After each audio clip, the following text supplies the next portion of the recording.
सभी को आज रविवार को 21 जून 2021 को सबको गुड मॉर्निंग, जय श्री कृष्णा, सलाम वालेकुम। आप सभी का आज रविवार को विश्व योग दिवस पर हार्दिक स्वागत है। आज 21 जून को विश्व योग दिवस पर भी आप सभी को बहुत बहुत शुभकामनाएं। हम सभी इस विशेष दिन पर एक प्रण लेवें कि योग प्राणायाम को अपनी दिनचर्या बनाएं, अपने जीवन का एक हिस्सा बनाएं। आज सब आप लोग इतनी बड़ी संख्या में हमारे साथ इस वेबिनार में जुड़े हैं, इसके लिए आपको बहुत बहुत साधुवाद। वेबिनार में आज हम इस समय जब कोरोना जैसी महामारी से हम ही नहीं पूरा विश्व जूझ रहा है, ऐसे समय हमारे प्रधानमंत्री श्री नरेंद्र जी मोदी जिस दृढ़ता और संकल्प के साथ इस आपदा से निपटने का कार्य संचालन कर रहे हैं, उसमें हम सबकी सहभागिता बहुत जरूरी है। यदि उनके शब्दों में बयान करूं तो लॉकडाउन 1 के समय उनका कहना था, उन्हीं के शब्दों में, जान है तो जहान है। और अब जब अनलॉक 1 के समय उनके शब्दों को अगर वापिस हम याद करें तो उनका कहना है, जान भी है जहान भी है। इसका मतलब हमें अपनी जान भी बचाना है और अपने को, अपने व्यापार को और अपने देश को आगे बढ़ाना है। यहाँ एक बात मैं अवश्य कहना चाहूंगा कि हर विपत्ति के बाद उन्नति निश्चित है। Every crisis will have an opportunity, यह तय है, सृष्टि का नियम है। जैसे हर रात के बाद दिन का उजाला अवश्य आता ही है, यदि कभी कहीं बाढ़ आती है तो हम देखते हैं कि उसके बाद वहां पर फसल बहुत अच्छी होती है, क्योंकि बाढ़ से फर्टाइल मिट्टी सब जगह फैल जाती है और जिससे लैंड की फर्टिलिटी बहुत बढ़ जाती है। इस पेंडेमिक ने हमें बहुत कुछ सिखा दिया है। हेल्थ के बारे में कॉशियस होना बहुत जरूरी है। इसमें हम अपने खान पान, रहन सहन, परिवार, एक्सरसाइज, योग प्राणायाम वगैरह के प्रति और अधिक सजग और जागरूक हो गए हैं, जो हमारी फिजिकल और मेंटल इम्यूनिटी बढ़ाने में मददगार हुई है। काफी लोगों ने लॉकडाउन का पालन करते हुए व्यापार के नित्य नए नए आयाम और अवसर ढूंढ निकाले हैं ऐसे समय में, जैसे एक्सरसाइज और योग प्राणायाम सिखाने के लिए क्लासेस लेना चालू कर दिया है। इसी तरह डिजिटल टेक्नोलॉजी का उपयोग करते हुए काफी तरह के ऑनलाइन कोर्सेज चालू हो गए हैं, जैसे कुकिंग के ट्यूशन क्लासेस, पार्लर वगैरह, ऐसे कई सारे व्यापार लोगों ने चालू कर दिए हैं। इसी तरह इस समय होम डिलीवरी को भी बढ़ावा मिला है। काफी लोगों ने, ये जैसे आम का सीजन था तो आम के सीजन में आम को अपनी सोसाइटियों में, अपने मोहल्लों में बांटते हुए, बेचते हुए अपने एक व्यापार का भी माध्यम बना लिया है, जिससे सबको भी सहूलियत हुई और उसको भी व्यापार मिला। इसी तरह हमारे एक परिचित है दिल्ली में, उन्होंने लॉकडाउन के समय एक लाइसेंस लेकर पेट्रोल की बिक्री चालू, डिस्ट्रीब्यूशन का काम चालू किया और उन्होंने मात्र 1 रुपए प्रति लीटर एक्स्ट्रा लेकर पेट्रोल डिस्ट्रीब्यूशन अपनी सोसाइटी में चालू किया और हजारों रुपए प्रतिदिन कमाने लगे। इससे उनको भी व्यापार मिला और लोगों को भी काफी सहूलियत हुई, उनको पेट्रोल पंप पर जाने का काम नहीं पड़ा।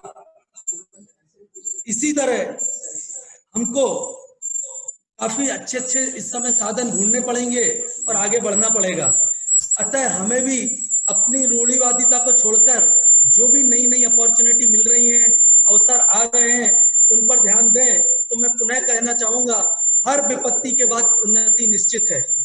आज का हमारा यह सेकंड वेबिनार और 32वां मेडिकल अवेयरनेस सेमिनार इन्हीं सभी विषयों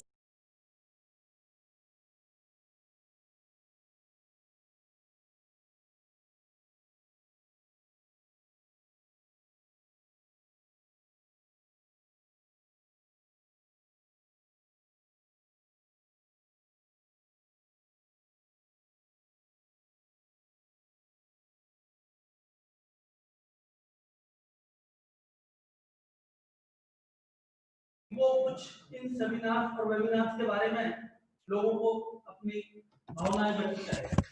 डॉक्टर नमस्ते। ये जीवन आदर्श उत्कर्ष परिषद के द्वारा आयोजित ये 32वां सेमिनार और दूसरा वेबिनार है, जो कि आज की परिस्थिति कोविड-19 से संबंधित है। पिछला वेबिनार भी इसी से संबंधित था। आज हमारे जो मुख्य वक्ता है, सुप्रसिद्ध और बहुत सीनियर शहर के पीडियाट्रिशियन डॉक्टर अशोक कापसे हैं, जो कि बहुत ही एकेडमिक बेंट ऑफ माइंड के व्यक्ति हैं। और हमने उनसे रिक्वेस्ट करी कि सर, कोविड-19 के बारे में आम जो जनता है उसमें जो विविध प्रकार की भ्रांतियां हैं, उन भ्रांतियों को दूर करने का प्रयास करना है और इस कोविड-19 के साथ ही हमको आगे हमारी जीवनचर्या, दैनिक, आर्थिक, सामाजिक किस तरह से आगे बढ़ानी है, उसके लिए किस मार्ग पर अग्रसर होना है, उससे संबंधित हमें कुछ गाइडेंस और जानकारी कापसे साहब देंगे। मैं ज्यादा समय न लेते हुए अब कापसे सर को रिक्वेस्ट करूंगा कि वो कापसे साहब का इंट्रोडक्शन अभी डॉक्टर विनय भाई अग्रवाल देंगे और कापसे साहब का हम जो कोविड के बारे में जानकारी तो है सर जो देंगे वो हम भाई और बहनों, सबको मेरा नमस्कार, जय Shri Krishna and good morning. जीवन आदर्श उत्कर्ष परिषद द्वारा आयोजित 32वें मेडिकल वेबिनार में आप सबका स्वागत है। मैं आप सबका धन्यवाद देना चाहूंगा कि संडे के दिन टाइम निकालकर आप हमारा वेबिनार ज्वाइन किए। लेकिन साथ ही साथ कहना चाहूंगा कि आज के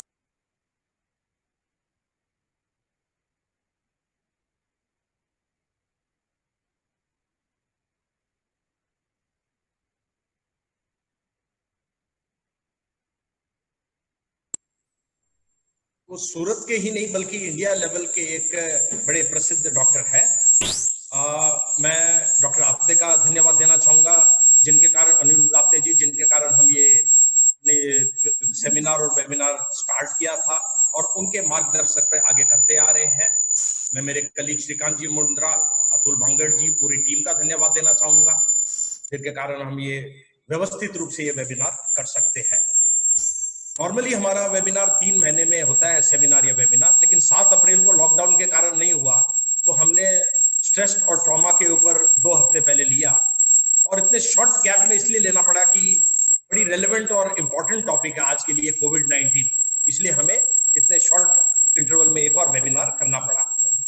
आज के वेबिनार में हमारे जो आज के स्पीकर है डॉक्टर अशोक कापसे जी, वो आपको इस डिजीज में क्या प्रिकॉशन ले सकते हैं, इसके क्या सिम्टम्स है और क्या ट्रीटमेंट है, इस सब के बारे में बताएंगे। बेसिकली ये जो नई पंचलाइन है, लिविंग विद कोविड और आगे कैसे बढ़ सकते हैं। लोग काफी हद तक वैक्सीन की बात करते हैं। मेरे हिसाब से अभी भी थोड़ा समय लगेगा जो हमें जानकारी है, क्योंकि कोई भी वैक्सीन का बनना 3-4 स्टेज के थ्रू वो उसका प्रोसेस होता है। हिस्ट्री तो ये बताती है कि पहले जो भी वैक्सीन आई उनमें 3-4-5 साल लगे हैं, लेकिन अभी इसका काम डे नाइट एक्सेलरेटेड रूप में चल रहा है, थोड़ा प्रोटोकॉल्स को भी तोड़कर चल रहा है।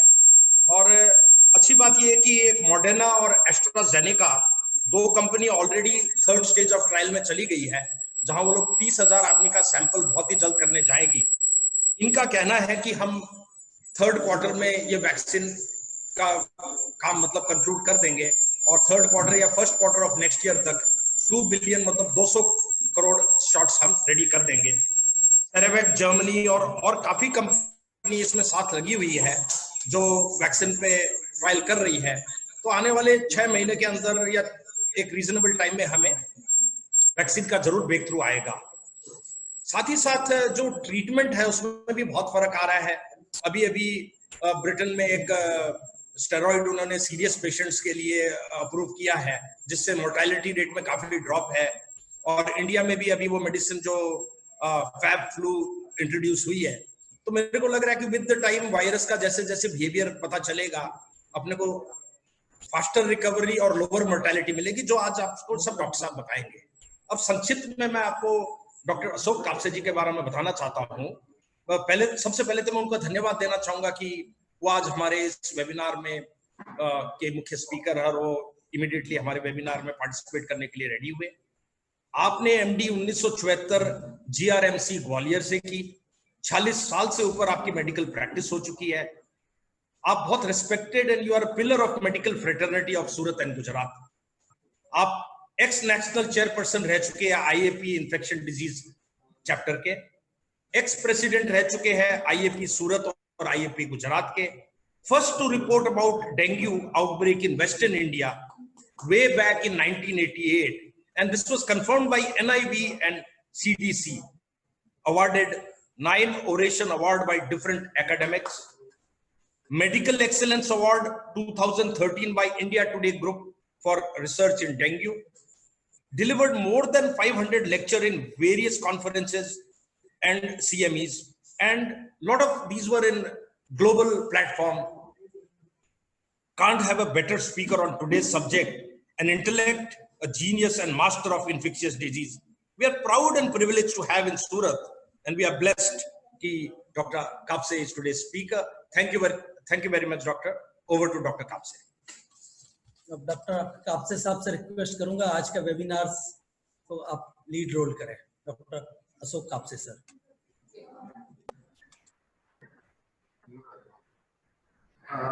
धन्यवाद विनय जी, आपने मेरे बारे में जो जानकारी दी उसके लिए मैं आभारी हूँ। धन्यवाद श्रीकांत जी, अनिरुद्ध तो एक फैमिली मेंबर जैसा है, इसलिए बहुत बड़ी बातें नहीं करूंगा, अनिरुद्ध जी नहीं बोलूंगा उसको।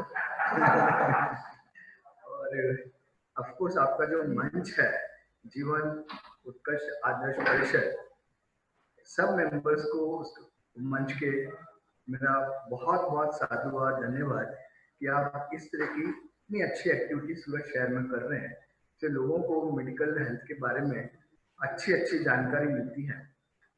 दोस्तों नमस्ते, मैं आज आप लोगों से कोविड के बारे में बात कर रहा हूँ। आप सब लोग जानते हैं पिछले 3-4 महीने से पिछले 3-4 महीने से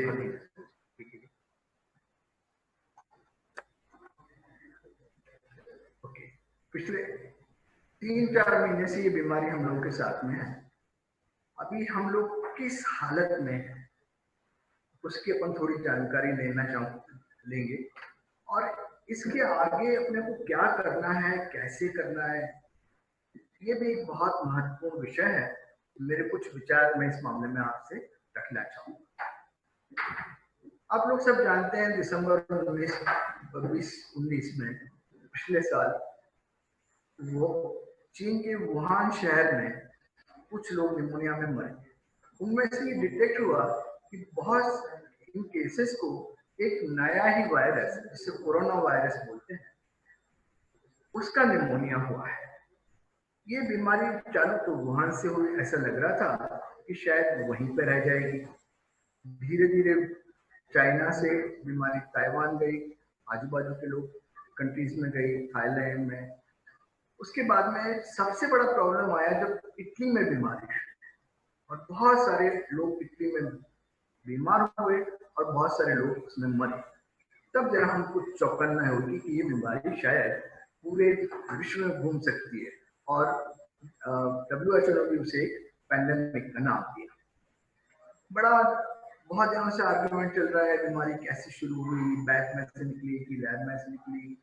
अब ये डिस्कशन करना बड़ा बेकार है क्योंकि बीमारी आ गई है तो उसको फेस करना जरूरी है। अभी हिंदुस्तान में कहाँ से आई? वुहान से तो बीमारी शुरू हुई, वेस्टर्न वर्ल्ड में गई।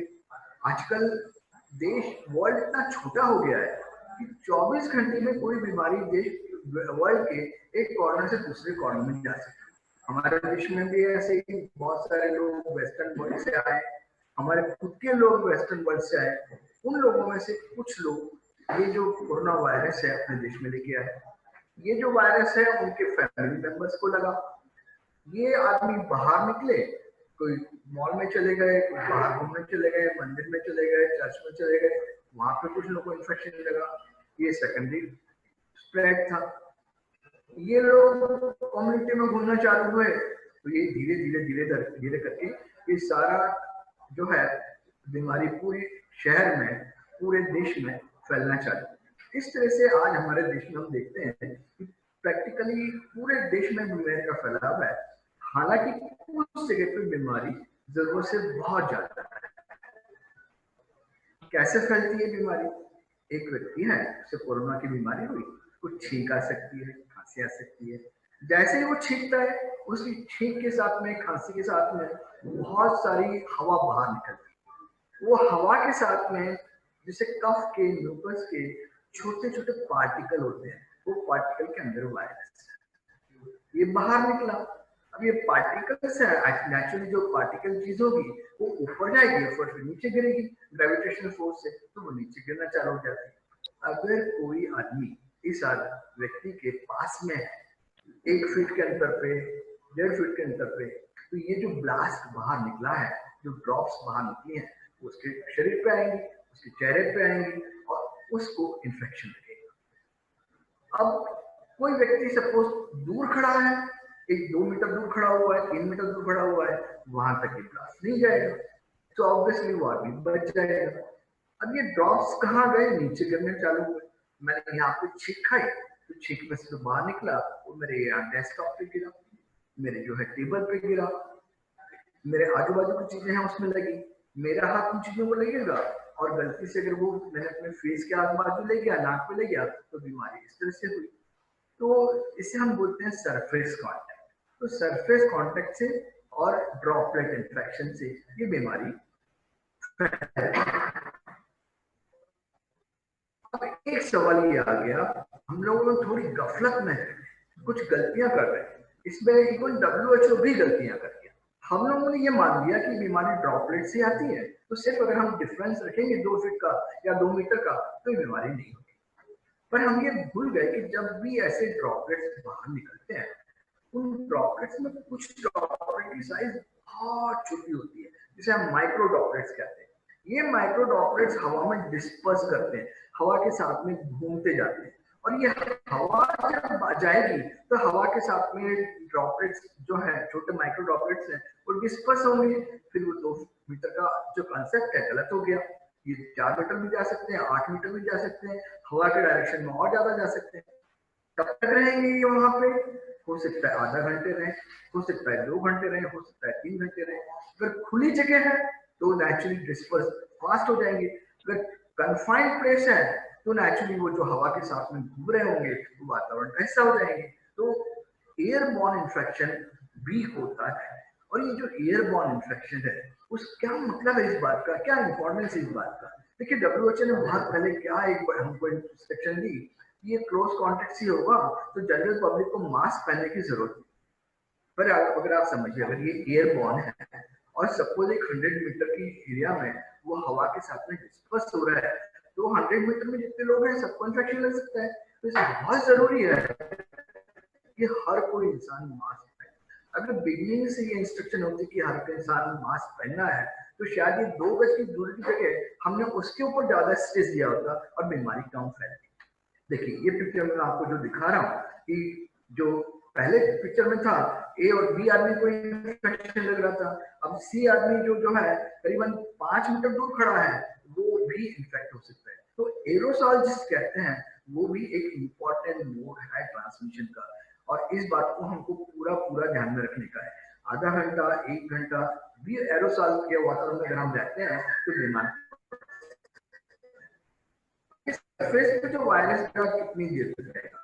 स्टील और प्लास्टिक जैसी चीज होगी ना, जिसे स्मूथ और हार्ड सरफेस कहते हैं, वहां पे वायरस ज्यादा रहता है। कॉपर है, कार्डबोर्ड है, उस पर वायरस कम रहेगा। क्या मतलब हुआ, क्या इंपॉर्टेंस है इस बात का? इस बात का इंपॉर्टेंस है कि अगर मेरा एक जीना है और उसकी रेलिंग जो है वो स्टील की है, और अगर कोई इंसान उसको हाथ लगाता है और उसके हाथ में वायरस है, तो वो स्टील की रेलिंग पे लंबे समय तक वायरस है। तो मेरे को वो स्टील की रेलिंग को दिन में हर 1-1 घंटे से सैनिटाइज करना पड़ेगा। वही अगर रेलिंग जो है लकड़ी की है और लकड़ी रफ सरफेस है, तो शायद उसमें इन्फेक्शन लगने का चांस कम है। दूसरा एक और इम्पोर्टेंट चीज है, ये जो मैं आपको बता रहा हूँ, ये एक 25 डिग्री सेंटीग्रेड के लिए बड़ी वाजिब बात है। मतलब जैसे मैं एयर कंडीशन रूम में बैठा हुआ हूँ, 25 से 27 डिग्री का टेम्परेचर है, तो ये वायरस आराम से एक दिन रह सकता है। पर अगर टेम्परेचर 35 है, 40 है, तो ये वायरस 4-5 घंटे में मर जाएगा। ये अगर सपोज टेम्परेचर 10 डिग्री है तो वायरस 4 दिन तक जिंदा रहेगा। इसका मतलब क्या है कि अगर मेरे को आज काम करना है और मेरे ऑफिस में 2, 4, 5 ज्यादा लोग हैं, तो मैं गर्मी सहन कर लूंगा, एसी बंद रखूंगा, पंखा चालू रखूंगा, खिड़की चालू रखूंगा। ये जो मैं करूंगा उसमें इन्फेक्शन होने के चांस काफी कम रहेंगे। कहाँ से घुसता है तो वायरस मेरे शरीर में? मेजॉरिटी टाइम नाक में से, 90% नाक में से, थोड़ा बहुत मुंह में से, थोड़ा बहुत आंख में से। आंख की जो चमड़ी है उसमें से भी वायरस जा सकता है। क्या इम्प्लीकेशन हुआ इस बात का? मैंने पब्लिक प्लेस पे मेरे घर के लोगों के अलावा किसी के कांटेक्ट में भी आऊंगा तो मैंने नाक बंद रखनी है, जहां तक है मुंह बंद रखने का। कैसे बंद रखूंगा? मास्क से, प्रेफरेबली एक चश्मा भी पहन लूंगा। अगर मुझे चश्मा नहीं है तो प्लास्टिक का वैसे ही बनवा लूंगा, बिना नंबर के पहनूंगा, उससे मुझे प्रोटेक्शन मिलेगा। ये 2 वर्ड है, एक वायरल लोड और एक वर्ड है viral shedding. Viral shedding means क्या? अगर कोई व्यक्ति को बीमारी है तो उसकी खांसी में, उसके गले में से जो हवा बाहर निकल रही है, उसके अंदर वायरस की मात्रा कितनी है। अगर वायरस की मात्रा होगी, ज्यादा लोगों को बीमार करेगा, कम होगी, कम लोगों को बीमार करेगा। अगर किसी इंसान को बीमारी साधारण सी है तो ऑब्वियसली वायरल का लोड कम होगा, वायरल शेडिंग कम होगा। अगर किसी को बीमारी खराब टाइप की है, जिसे सीवियर बीमारी कहते हैं, तो ऑब्वियसली वायरस लोड ज्यादा होगा। क्या मतलब हुआ इस बात का? अगर कोई हॉस्पिटल में पेशेंट है, एडमिट है, बीमारी खराब है, उससे बाकी लोगों को बीमार होने का चांस ज्यादा है, माइल्ड केस में बीमार होने का चांस कम है। मेडिसिन में एक वर्ड यूज होता है, इंक्यूबेशन पीरियड। क्या मतलब हुआ इस इंक्यूबेशन पीरियड का? आज मेरे शरीर में वायरस गया, क्या मैं दूसरे मिनट में बीमार हो जाऊंगा? नहीं, मैं दूसरे मिनट में बीमार होगा। इसमें टाइम लगेगा, करीबन 5 दिन तक वो वायरस मेरे शरीर में फलेगा, फूलेगा, बढ़ेगा। उसके बाद में वो वायरस मुझे बीमार करेगा। एक सफिशिएंट मात्रा हो जाएगी, फिर मैं बीमार पड़ूंगा। और वो टाइम है एक 2.5 से लेके 5 दिन का, कभी कभी 14 दिन तक भी ऐसा होता है। अभी कब तक ये व्यक्ति बीमारी के वायरस फैलाता रहेगा? मतलब कब तक ये आदमी दूसरे को बीमार करता रहेगा? करीबन 7 से 14 दिन तक। माइल्ड केस में 7 से 14 दिन तक, खराब केस में इवन 1-1 महीने तक। एक दूसरा बड़ा इंपॉर्टेंट वर्ड है, इसे बोलते हैं रिप्रोडक्टिव नंबर। मतलब नंबर क्या है कि एक आदमी कितने लोगों को बीमार कर सकता है। एवरेज एक आदमी, एक कोविड का पेशेंट 2 लोगों को बीमार कर सकता है एक दिन के अंदर। अभी क्या होगा अगर सपोज 5 कोविड के पेशेंट हैं और इंक्यूबेशन पीरियड मैंने बताया था 5 दिन के बाद में जो है वो आदमी दूसरे को इन्फेक्ट करने लायक हो जाएगा। मतलब हर 5वें दिन आप 2 से मल्टीप्लाई करोगे तो क्या होगा? Doubling time. आप रोज टीवी पे देखते होंगे कि जो ICMR के रिप्रेजेंटेटिव आते हैं, बोलते हैं हमारे देश में डबलिंग टाइम जो 5 दिन होना चाहिए उसकी जगह 10 दिन है, 12 दिन है। ये क्या है? इसका मतलब क्या हुआ कि बीमारी का फैलाव कम हो रहा है। ज्यादा हो सकता था पर कम हो रहा है। अभी कैसे हुआ कि मैं घर में हूँ, मुझे एक बीमारी, मेरे शरीर में वायरस है, मैं बाहर चला गया, ट्रेन में बैठा, बस में बैठा, आजू बाजू लोग थे, उनको दी बीमारी, काम करने गया, वहां पे कुछ लोगों को बीमारी थी, फिर मैं वापस आ गया। अब मैं दूसरे दिन मुझे जो है एक बड़ी पिक्यूलियर चीज इस बीमारी के साथ में क्या है कि मेरे को खांसी, सर्दी, बुखार हुआ, उसके 2 दिन पहले से ही मेरे शरीर में से वायरस बाहर निकलना चालू हो जाता है। मैं बीमार नहीं हुआ हूँ, 2 दिन पहले से ही वायरस बाहर निकल रहा है। अब ये जो वायरस है ये दूसरों को बीमार कर रहा है। अब जब मेरे शरीर में वायरस था और मैं बीमार नहीं था, मैं बाहर घूम रहा था, मैं बीमार हुआ तो मैं घर में अटक गया। तो मैंने कोविड का टेस्ट करवाया, मैं पॉजिटिव हो गया। तो मेरे कांटेक्ट में जितने भी लोग आए हैं वो सब के सब लोगों को ट्रेस किया जाना चाहिए, उनको पता लगना चाहिए कि उनको बीमारी हुई है कि नहीं हुई है। अगर ये बीमारी एसिम्प्टोमेटिक टाइप की है कि मुझे बहुत ही ऑर्डिनरी तकलीफ है, एक हल्की सी छींक आई और मैं दूसरे दिन अच्छा हो गया, मुझे पता ही नहीं लगा कि मैं बीमार था, मैं फिर घूमने चला गया। तो क्या होगा, मैं रोज के रोज लोगों को बीमार करता ही जाऊंगा। तो ये अनफॉर्चुनेटली इस तरह के लोग कोविड में बहुत सारे होते हैं जो बीमार होते हैं पर उनको सिम्टम नहीं होते, उनके शरीर में वायरस रहता है पर उनके सिम्टम नहीं होते, तो वो बीमारी फैलाते रहते हैं। मैं यहाँ पे आया, अभी ये जो है वायरस जो है शरीर के अंदर, अपने शरीर के अंदर घुसता कैसे है, नाक में तो आ गया, गले में तो आ गया, पर उसके बाद में इसको रिसीव करने के लिए कुछ रिसेप्टर होते हैं, इनको एस रिसेप्टर कहते हैं। क्या महत्व है रिसेप्टर का, कहाँ है ये रिसेप्टर, ये मेरे लंग्स में है, ये मेरे हार्ट में है, ये मेरे ब्रेन में है, ये मेरी किडनी में है। तो क्या होगा, जहां जहां ये वायरस जिस रिसेप्टर पर जाएगा, मोस्टली ये जो है गले में और लंग्स में जाएगा, और ये हार्ट में जाएगा तो मेरा हार्ट खराब हो सकता है, मेरे ब्रेन में जाएगा तो मेरा ब्रेन खराब हो सकता है, ब्रेन बीमार हो सकता है, और मेरे जो ब्लड वेसल्स हैं उसमें भी ये वायरस हो सकता है। तो ब्लड वेसल्स में सबदूर वायरस पड़ जाता है और ये बीमारी इस तरह से बढ़ती है। क्या सिम्टम्स है बीमारी की, बड़ी सिंपल सी बीमारी है वैसे देखी जाए तो। बुखार है, कफ बन रहा है, खांसी आ रही है, थकान लग रही है, गले में थोड़ा सा दर्द है, हाथ पैर दुख रहे हैं, नॉर्मल बीमारी, 2-4 दिन में ही ठीक हो गई। किसी भी सर्दी में हमको यही सब होता है ना, सर्दी होती है, थोड़ा सा खांसी होती है, गला दुखता है, 2-3 दिन में हम अच्छे हो जाते हैं। कोविड में भी ऐसा ही होता है, पर कोविड के कुछ पेशेंट, कुछ मतलब करीबन 15 से 20% पेशेंट ऐसे हैं जहां बीमारी गले के ऊपर के भाग से निकल के हमारे फेफड़े में पहुंच जाती है, लंग्स में पहुंच जाती है। जहां ये बीमारी लंग्स में पहुंची, वहां फिर बीमारी जब बड़ा स्वरूप ले लिया, लंग्स में पहुंची, नेचुरली सांस की तकलीफ आई, जिसे हम शॉर्टनेस ऑफ ब्रेथ कहते हैं। हम सांस नहीं ले पा रहे हैं, जरा सा चलेंगे थक जाएंगे, बोलेंगे थक जाएंगे। तो फीवर, कफ और शॉर्टनेस ऑफ ब्रेथ, खराब सिम्टम क्या है, शॉर्टनेस ऑफ ब्रेथ। फीवर, कफ है, कोई बहुत चिंता की बात नहीं है, पर जहां ऐसा लगा मुझे सांस लेने में तकलीफ हो रही है, बोलने में तकलीफ हो रही है, मेरे को चलने में तकलीफ हो रही है, मैंने इमीडिएटली हॉस्पिटलाइज होने का है। अब हम देखें तो ये जो बीमारी है इसमें 80% केसेस तो माइल्ड ही है, एक 14-15% केस ऐसे हैं जो सीवियर हैं, जिनको हॉस्पिटल में रखने की जरूरत है, और एक 3 से 5% केस ऐसे हैं जो सच में क्रिटिकल केयर पे जाते हैं। पर दुर्भाग्य से क्या है, फैलाव बीमारी का इतना ज्यादा है कि वो 5% केसेस भी बहुत ज्यादा हो जाते हैं। अभी ये बीमारी में कुछ रिस्क फैक्टर्स हैं। क्या रिस्क फैक्टर्स हैं, एक तो उम्र, यूजुअली ऐसा देखने में आया है कि बीमारी अगर 60 साल के ऊपर के लोगों को होगी तो बीमारी ज्यादा खराब स्वरूप लेती है। कुछ लोगों को ऑलरेडी कुछ बीमारियां हैं, क्या है, ब्लड प्रेशर हो सकता है, डायबिटीज हो सकता है, कुछ लंग्स की बीमारी हो सकती है। अभी ऐसी हालत में ये बीमारी बहुत जोर पकड़ती है, ऐसे लोगों को बीमारी सीरियस टाइप की होती है और ये लोग हॉस्पिटल में दाखिल होना जरूरी हो जाता है, और क्रिटिकल भी यही लोग ज्यादा होते हैं। पर क्या सच में ये सिर्फ सीनियर सिटीजन की बीमारी है? क्या 40 साल की उम्र में ये बीमारी होगी ही नहीं? नहीं, ये भी गलत है, ऐसा नहीं हो रहा है।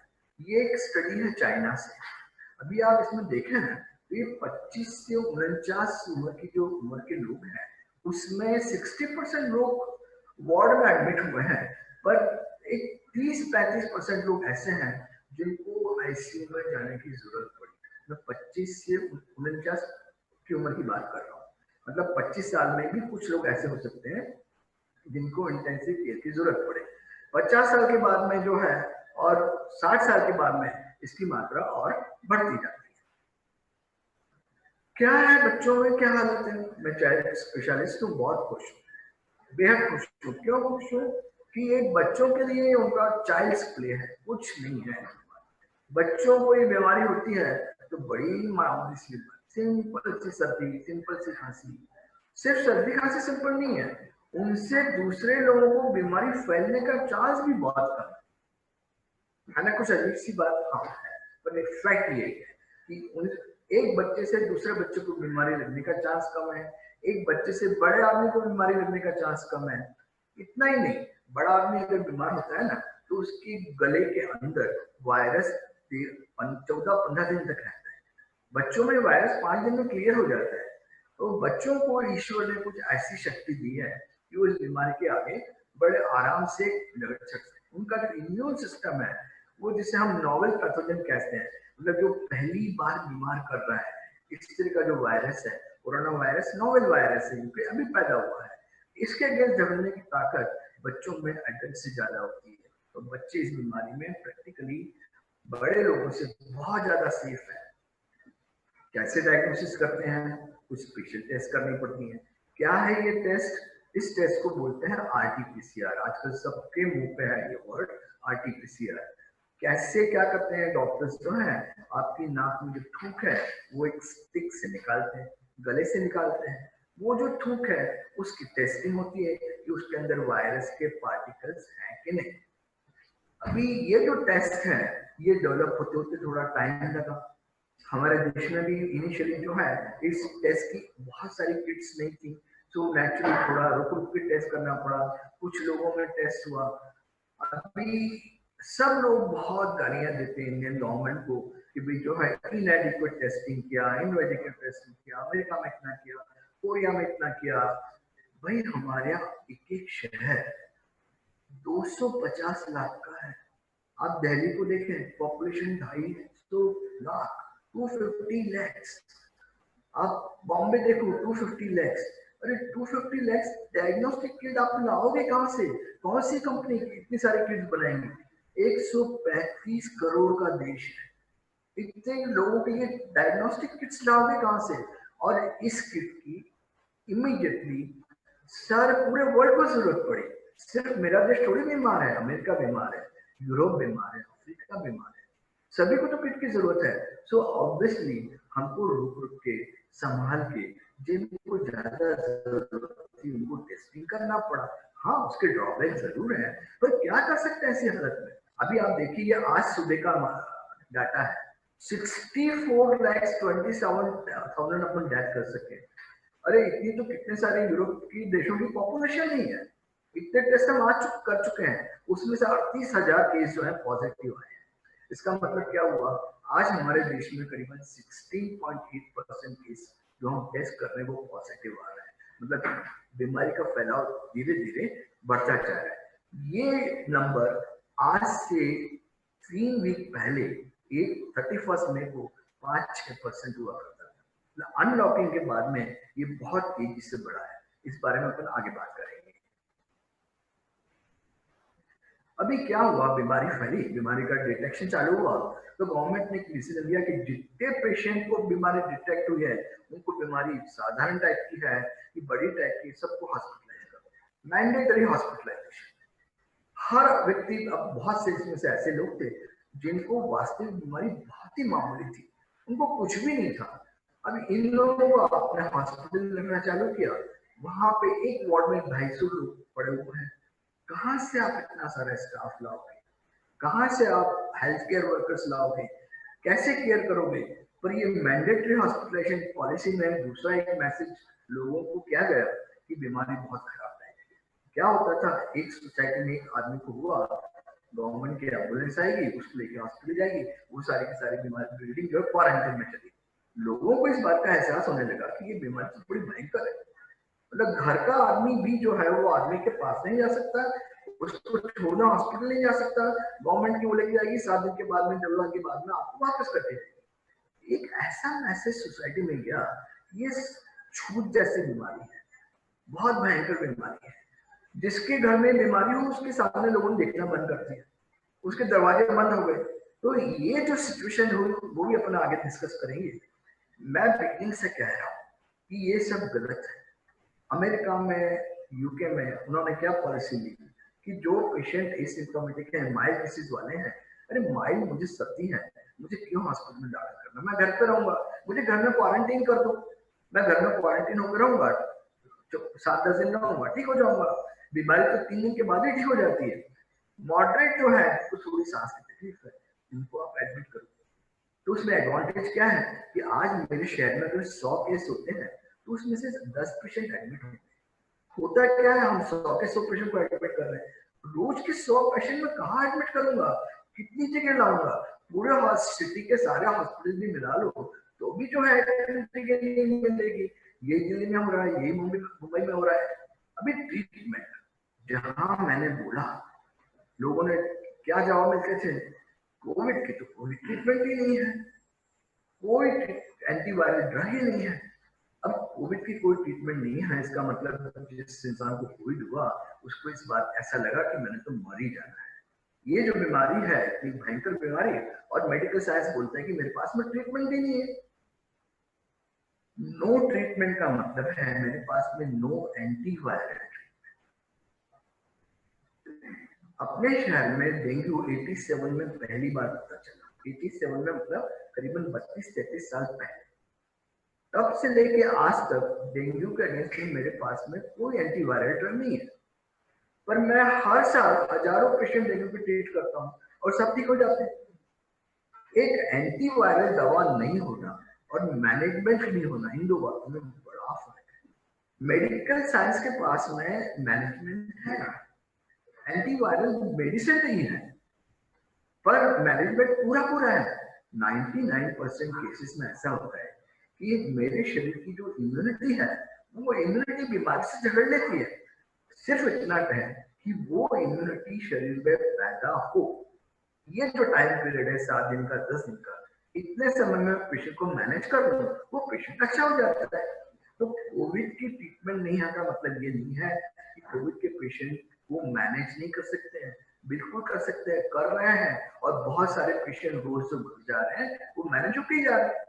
उसके अलावा एक और जिसे हम बोल रहे हैं रीपर्पजिंग, ड्रग रीपर्पजिंग।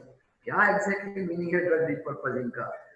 देखिए, एक बड़ी समस्या, आज आपका बच्चा पढ़ रहा है, 8th स्टैंडर्ड में उसके एग्जामिनेशन है, उसकी ट्यूशन टीचर है, सडनली बीमार पड़ गए, अब वो नहीं पढ़ाने आ सकती, कौन पढ़ाएगा उसको? अब 8th में है, उसने साइंस लिया हुआ है, पापा ने किसी जमाने में साइंस पढ़ा हुआ था, पर अभी वो बिजनेस में है। पर उन्होंने देखा, चलो भाई मैं थोड़ी किताबें खोल के देखता हूँ, थोड़ा बहुत साइंस तो मैं समझ लूंगा, समझ लिया और ट्रीटमेंट करने चालू कर, पढ़ाना चालू कर दिया। तो ये है हमारा रीपर्पज। मेरे पास में मलेरिया की दवा है, पर वो मलेरिया की दवा के कुछ इफेक्ट कोविड के वायरस पे भी होते हैं। मलेरिया की दवा को पता है कि कोविड के वायरस को कैसे सप्रेस करने का है। कुछ फ्लू की दवाइयां हैं, उनको भी पता है कि मेरा मेन काम फ्लू का है, फ्लू के वायरस को किल करने का है, पर मेरे पास में कुछ ऐसी कैपेबिलिटी है कि मैं कोविड के वायरस को भी थोड़ा सप्रेस कर सकते हो। तो हमारे पास में दवाइयां हैं जिसे हम HCQ बोलते हैं, कुछ एंटीबायोटिक हैं जैसे एजिथ्रोमाइसिन है, काम कुछ और करना है, पर ये दवाइयां इसके वायरस के अगेंस्ट भी काम कर सकती हैं। जिंक है जो वायरस को, जिसे रिप्लिकेशन बोलते हैं, वायरस का जो बढ़ता है, जिसे प्रोलिफरेशन है, उसको चेक करता है। तो ये सारी दवाइयां मेरे पास में है, और ये दवाइयां मेडिकल साइंस आपको दे रहा है, आप इससे ठीक हो रहे हैं। ऐसा नहीं है कि दवा नहीं है। एक बहुत इंपॉर्टेंट चीज है, एक आदमी अच्छा हो गया, अच्छा कैसे हो गया? उसने वायरस के अगेंस्ट में एंटीबॉडीज डेवलप कर ली, वो एंटीबॉडीज ने वायरस को किल कर दिया। अब ये एंटीबॉडीज उस व्यक्ति के शरीर में 5-6 महीने तक बहुत हाई लेवल पे रहती। मैंने वो बॉडी, उसका प्लाज्मा लिया, खून लिया, और वो खून जो बीमार पेशेंट है उसको चढ़ा दिया। अब उसके पास में एक फाइटिंग आर्मी है, मेरी आर्मी मेरे पास में नहीं है। मैंने जो है बोला, बांग्लादेश को बोला कि भैया तेरे लोग मेरे को थोड़ा लैंड कर दे, तो बांग्लादेश की आर्मी ने मेरे पास में आके हेल्प कर दिया। तो इस तरह से एंटीबॉडीज दूसरे से लेके हम बहुत सारे पेशेंट को बड़े अच्छी तरह से ट्रीट कर सकते हैं। अभी आपने पेपर में पढ़ा होगा, सत्येंद्र जैन जो है दिल्ली का हेल्थ मिनिस्टर, वो किसी हॉस्पिटल में एडमिट हुआ, वहां पे प्लाज्मा थेरेपी फैसिलिटी नहीं थी, इसलिए दूसरे हॉस्पिटल में गया। तो ये जो कन्वर्सेंट प्लाज्मा है ये बहुत अच्छी चीज है, और हर शहर में जहाँ पे डेंगू, जहाँ पे कोविड के पेशेंट हैं ठीक होकर जा रहे हैं, उनकी रजिस्ट्री बननी चाहिए कि भाई कौन कौन से पेशेंट हैं। 1 महीने के बाद में उनके शरीर में पूरी मात्रा में एंटीबॉडीज रहती है, वो एंटीबॉडीज की रजिस्ट्री, वो पेशेंट की रजिस्ट्री होनी चाहिए, और कोविड के पेशेंट को उनका प्लाज्मा मिलना चाहिए। अब आ गया हम बीमारी की रोकथाम कैसे करें।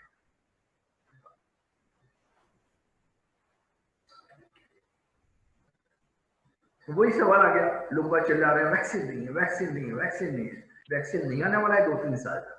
वैक्सीन प्रोडक्शन कोई इतना इजी काम नहीं है कि आपने जो है आज बोला वैक्सीन बना दो, वैक्सीन बन गया। बहुत सारी स्टेप्स रहती है, पर वैक्सीन नहीं है इसका मतलब ये नहीं कि हम बीमारी रोक नहीं सकते हैं, रोक सकते हैं। और हमारे पास में एक बहुत ही इफेक्टिव चीज है मास्क।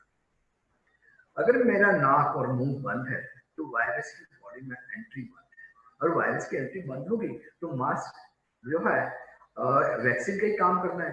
इस बात के ऊपर मैंने बहुत सारी बातें करनी है आगे। मास्क बहुत ही जरूरी है। क्या होगा अगर किसी को कोविड है और उसने मास्क नहीं पहना है, मैंने मास्क पहना हुआ है, तो उसके शरीर में से मुझे वायरस लगने के चांसेस काफी हाई है। पर कोविड का कोई पेशेंट है, उसने मास्क पहना है, मैंने मास्क नहीं पहना है, चांसेस कम है। पर कोविड का कोई पेशेंट है, उसने मास्क पहना और मैंने भी मास्क पहना है, ऐसी हालत में बीमार होने के चांसेस बहुत ही कम है। तो अगर हर कोई इंसान आज मास्क पहन के घूमेगा, मास्क पहन के फैले रहेगा, तो चांसेस कोविड के बहुत कम हो जाएंगे। दुर्भाग्य से क्या है, मास्क गले में लटका हुआ, बात कर रहे हैं तो नीचे उतार दिया, नाक बंद जो है। लंबी बात करनी है, लेक्चर देना है तो बराबर है, पर कन्वर्सेशन करना है 2-3 मिनट का, उसमें आपको ये नीचे निकालने की जरूरत नहीं है। उसके बगैर भी आप बात कर सकते हो, मास्क लगा के भी बात कर सकते हो। मुझे रोज पेशेंट को बोलना पड़ता है कि भाई नाक ढको पहले।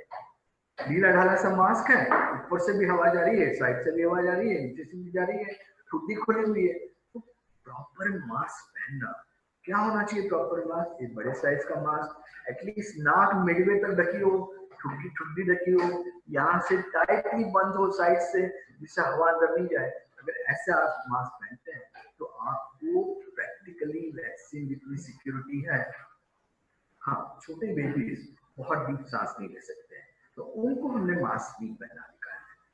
अभी दूसरी बात, जब आप सब लोग जान ही गए हैं, आजकल हैंड वॉशिंग बहुत इंपॉर्टेंट है, hand sanitization, surface sanitization. I think अभी 3 महीने में इतनी सारी बातें हम सीख चुके हैं। पर अभी क्या हुआ, सैनिटाइजर जो एक स्टेटस सिंबल जैसा हो गया। मेरे यहाँ बॉटल रखी हुई है, पर भाई उस चक्कर में सैनिटाइजर की दवा जो 10-15 रुपए की बॉटल थी वो 250 रुपए की बिकने लगी। वास्तविकता ये है कि सैनिटाइजर का नंबर आता है 2 नंबर। एक नंबर है सोप और वाटर। अगर मैं घर में हूँ तो मुझे हाथ धोने के लिए जो है soap is much better than sanitizer, पर हाथ में ना अच्छी तरह से धोने हैं, आगे से, पीछे से, उंगलियों के बीच से, अंगूठा, ये सारी चीजें मैंने अच्छी तरह से वॉश कर दी है। ये करीब करीब 5-6 स्टेप्स हैं जिसमें हाथ धोना चाहिए अच्छी तरह से। हाथ ऐसे रगड़े, उसके बाद में ऐसे रगड़े, उसके बाद में उंगलियों को ये किया, उसके बाद में अंगूठे को ये किया, बाद में कलाई को ये किया। इस तरह से पूरा पूरा अच्छी तरह से क्लीनिंग होना चाहिए। इसे बोलते हैं हम कफ एटिकेट्स। आपको खांसी आ रही है, आप मुंह ढक लो। सपोज रुमाल नहीं है तो अगर ये नहीं है तो एटलीस्ट अपना इस तरह से बाहें के लगे, वो आइडिया क्या है, बहुत ज्यादा नहीं फैले। पर अगर आपने मास्क पहना है तो बहुत ही अच्छी बात है, फिर आपको इसकी जरूरत ही नहीं है। पर अगर सपोज आप अपने हाथ में ऐसे छींक लेते हो तो वो हाथ आपको अच्छी तरह से वॉश करना है। क्यों वॉश करना है? क्योंकि वो हाथ आपके नाक को लग सकता है, आपकी आंख को लग सकता है, जहां से वायरस अंदर घुसेगा। सोशल डिस्टेंसिंग पर खूब बात हो रही है कि आपको 2 मीटर से ज्यादा डिस्टेंस रखना है। ये सारी चीजें हमने सीख ली है, पर क्या ये चीजें सीखना इतना सिंपल था क्या? आज से 2-2.5 महीना पहले जब इन सब बातों की कोई जानकारी नहीं थी, कोविड आया, तो क्या इतना इजी था ये समझना? नहीं था। हमारे प्राइम मिनिस्टर ने बोला था कि 2 गज की दूरी रखेंगे, बहुत अच्छा हुआ, पर लोगों को ये बात इतनी इजीली समझ में आ सकती थी? नहीं आ सकती।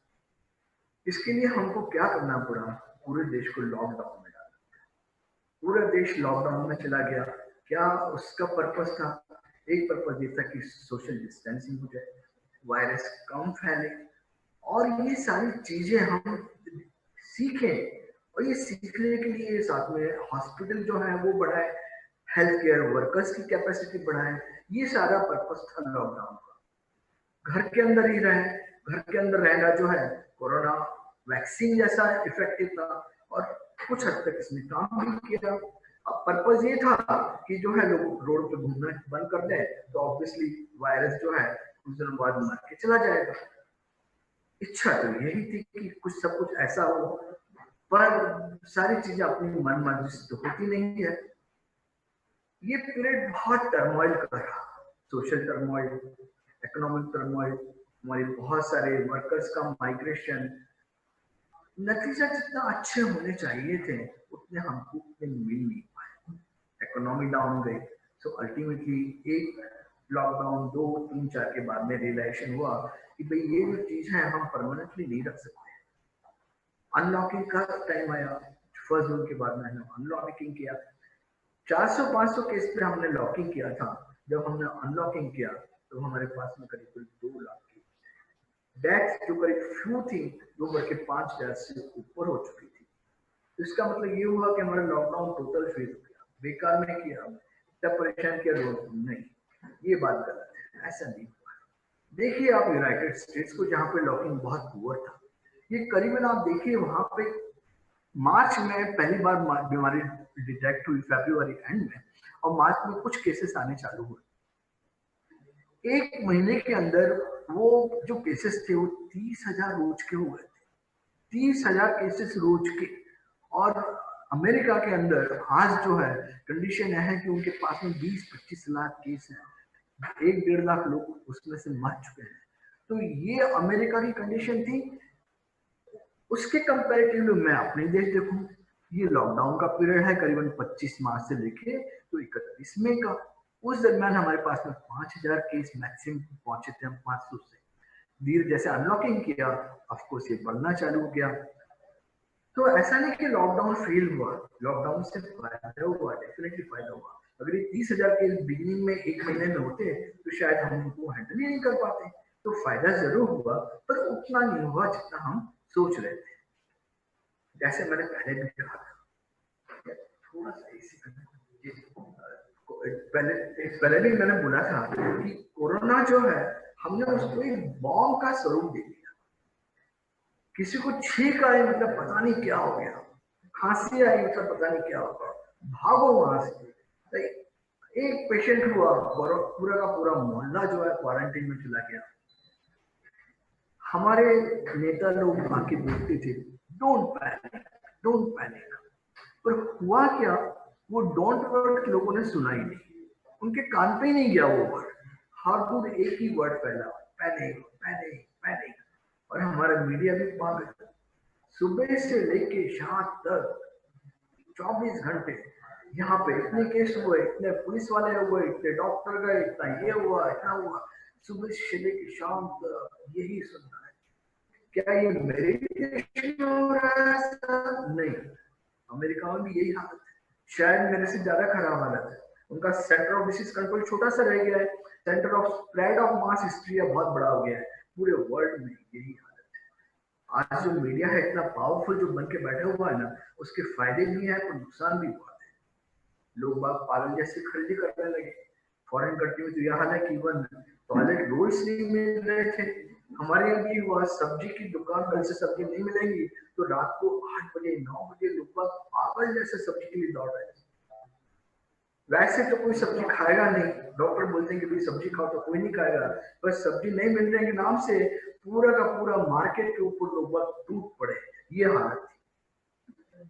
पैनिक बाइंग में मास्क नहीं मिल रहे, ये नहीं मिल रहा, वो नहीं मिल रहा, तो लोग बहुत समझने को तैयार नहीं थे कि भाई ये सारी चीजें। और मास्क का जहां तक सवाल है, अगर सपोज आप पूरे मास्क बाय करके अपने घर में रख लोगे, दूसरे को मास्क नहीं मिलेगा तो उसका इन्फेक्शन तो आपको लगने का ही है। तो rather than doing things sensibly, we went mad.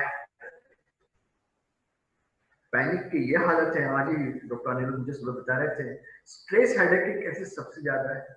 मैं यही देखा हूँ, 12-13 साल की लड़की आती है, उसको माइल्ड सर्दी खांसी है पर उसके दिमाग में कोरोना घुसा हुआ है। अंकल मैं ठीक होंगी कि नहीं होंगी, मेरे को अस्पताल तो नहीं जाना पड़ेगा। तो पैनिक की वजह से लोग बहुत परेशान है। एक्चुअली ये पैंडेमिक की जगह पैनिक डेमिक बन गया। कुछ लोगों की यह हालत है कि उनको घर में रह नहीं सकते। इवन जब लॉकडाउन भी था तब भी उनको बाहर जो है घूमना ही था। वो लोग घर बाहर जाते थे, इन्फेक्शन लेके घर आते थे, और हमारे एल्डर्स को देते थे, वो बीमार पड़ते थे। तो वॉन्डरिंग जिसे कहते हैं वो, मीडिया तो ठीक है, सोशल मीडिया एक बहुत ही बड़ा प्रॉब्लम हो गया है। एक सुबह पोस्ट किसी ने फेसबुक पे या व्हाट्सएप पे सुबह डाल दी, रात तक वो पोस्ट न्यूयॉर्क पहुंच चुकी होती है, मॉस्को पहुंच चुकी होती है, कहाँ नहीं। मैंने कुछ सब्जी के बारे में स्टेटमेंट दिया था और मुझे मेरे कुछ मित्र वहां पे थे यूएस में, वहां से बोल रहे थे सर आपने जो है स्टेटमेंट दिया वो हमने पढ़ा। What A surprise. तो आज सोशल मीडिया इतना ज्यादा बढ़ गया है और उसमें बहुत सारा तो क्रैक होता है, पता नहीं क्या क्या लिखते रहते हैं, क्या क्या छापते रहते हैं। तो एक्चुअली हकीकत यह है कि व्हाट्सएप के कुछ मैसेज को छोड़ दिया जाए, बाकी उसमें सिर्फ मेरी बकवास। कोरोना कंफ्यूजन की वजह से सब जो है और प्रॉब्लम्स जो है कम होने की जगह सब बढ़ी। क्या हुआ हमारे देश में? बीमारी आ गई। मोदी जी पूरी ताकत से बीमारी रोकने के पीछे लग गए, बहुत कोशिश की, लॉकडाउन, ये सिचुएशन हमारी वो चली रही है। यूके यूएस में वहां पे बहुत बड़े से बड़े बड़े पंडित बैठे हुए हैं, साइंटिस्ट पंडित बने हुए हैं। हिंदुस्तान तो बर्बाद हो जाने वाला है। वहां पे फैसिलिटी नहीं है, उनके पास में वेंटिलेटर ही नहीं है, डॉक्टर से नहीं है, हॉस्पिटल से नहीं है। ये प्रोजेक्शन कुछ उन्होंने मार्च में किया था किसी बड़ी साइंटिफिक इंस्टीट्यूशन में अमेरिका के। क्या बोल रहे थे? 5.5 लाख केस होंगे मिड में और 40 लाख डेथ होंगे, 40,000 डेथ होंगे। That was prediction. क्या सिचुएशन आज मेरे देश में? ये आज सुबह का जो है डाटा है, मेरे देश में आज जो है 4 लाख केस हुए। कब? 1.5 महीने के बाद। वो मिड में की बात कर रहे थे, अब जून करीब करीब पूरा होने आ गया है। कितनी डेथ्स हैं? 40,000 की 13,000 डेथ्स हैं। तो ये हालत थी। तो ग्लोबल केसेस के कंपैरेटिवली मेरी हालत बहुत अच्छी है। अब देखिए उनकी कंट्री में क्या सिचुएशन है। आज सुबह का डाटा है 23 लाख केस है यूएस में, 1,21,000 की डेथ है। मेरे देश से बहुत ज्यादा, 40 टाइम ज्यादा। तो जो भी हो, मेरी देश की इलिटरेसी, पॉपुलेशन डेंसिटी, सब पॉवर्टी, सब कुछ देखने के बावजूद ये राम और कृष्ण का देश है। अभी तक जो है हम बहुत अच्छी तरह से टिके हुए हैं और टिके ही रहेंगे। एक बहुत अच्छी बात है, मेरे देश में जो केस हो रहे हैं ना, उसमें 80% केस एसिम्प्टोमेटिक, बहुत माइल्ड है। क्या मतलब हुआ एसिम्प्टोमेटिक का? भी मेरे गले के अंदर वायरस गया पर वो मेरे शरीर में पेनिट्रेट नहीं कर पाया। कोई चोर आया, आपकी बालकनी तक आया पर अंदर बेडरूम में नहीं घुस सका, तो उसने जो है कुछ चोरी नहीं कर पाया। यही हालत एसिम्प्टोमेटिक पेशेंट।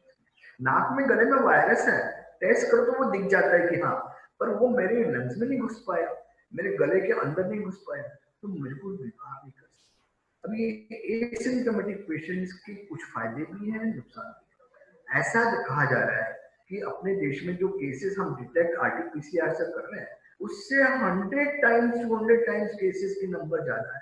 मतलब अगर सपोज आज लिम्बाया जैसे एरिया में हम बोलते हैं कि 500 केस है, तो वहां पे 500 से आप 100 से मल्टीप्लाई करें, इतने केस है। और ये केसेस कौन है? ये एसिम्प्टोमेटिक केसेस हैं जिनको पता ही नहीं चला और वो अच्छे हो गए। अच्छे हो गए तो फायदा क्या हुआ?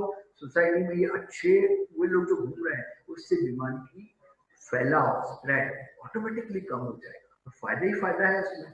एक ही नुकसान क्या है? ये जो एसिम्प्टोमेटिक केसेस हैं, अगर मेरे सामने कोई आदमी बैठा हुआ है, मैं उनसे लंबे समय तक बतिया रहा हूँ, बात कर रहा हूँ, तो उसकी सांस में से जो छोटा मोटा वायरस निकल रहा है, अगर मैं एक हाई रिस्क पेशेंट हूँ, अगर मुझे ब्लड प्रेशर है, डायबिटीज है, तो हो सकता है मैं बीमार पड़ जाऊँ।